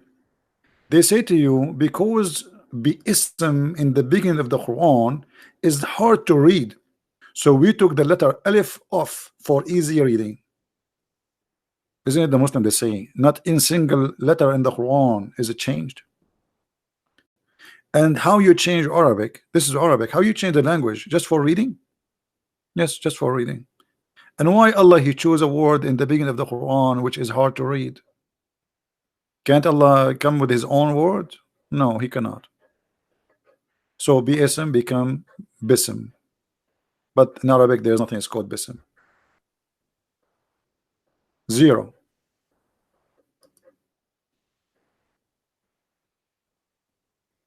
And as you see, the same word repeated how many times? Look here, 56, 74, 56, 96, 52, 69, 52, 96, number one. All of them, they are coming back bism. Here it's coming bism, which is obviously a stupid mistake. So what the Muslims they do in order just to make the Quran easier to read, they broke the Arabic. They broke the Arabic. The Muslims they say the Quran Arabic is the best, but the fact it's a broken Arabic. It's like a guy, remind me of myself when I start learning Arabic, English. I went to a chat room and I say hello guys, and they bounce me. They can bounce you off the chat room. They kick me out and they start calling me names. And I was saying to myself, what's wrong with those people? Why they are rude to me? I didn't say anything. I just say hello guys. And later I learned that I was making a mistake. I was pronouncing the word guys as gays. All right. So Allah looked like his English was like mine in Arabic. I say hello guys, but but I was typing hello gays, and they bounced me out of the chat room. And I was wondering what's wrong with people. I said nothing. I did nothing yet. I did not even talk yet. I just said type in the text hello guys.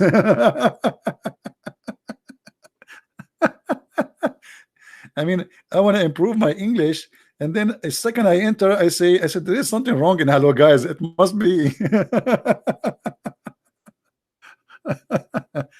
So hello guys, it turned to be hello gays.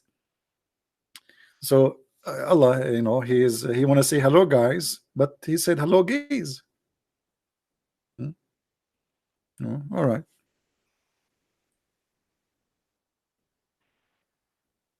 Anyway, I think we have enough for today. Did we have a good time? Guys, don't forget to download the video immediately after we finish, because we are not keeping them long in our video and your channel. As you see, we are target.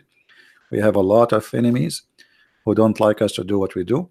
So by your help, the videos stay there, people learn from them, and the knowledge is spread. Uh,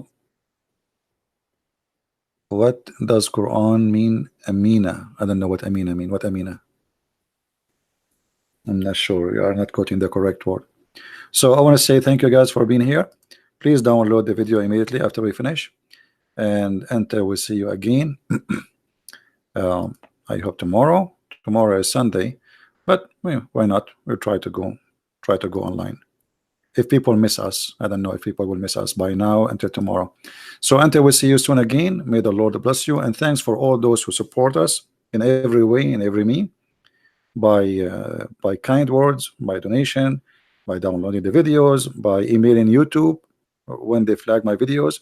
I really appreciate all of you. I'm really thankful for all each one of you. I feel like I have a family, and God is good. The Lord always he gather his childrens, and they are united with love and patient.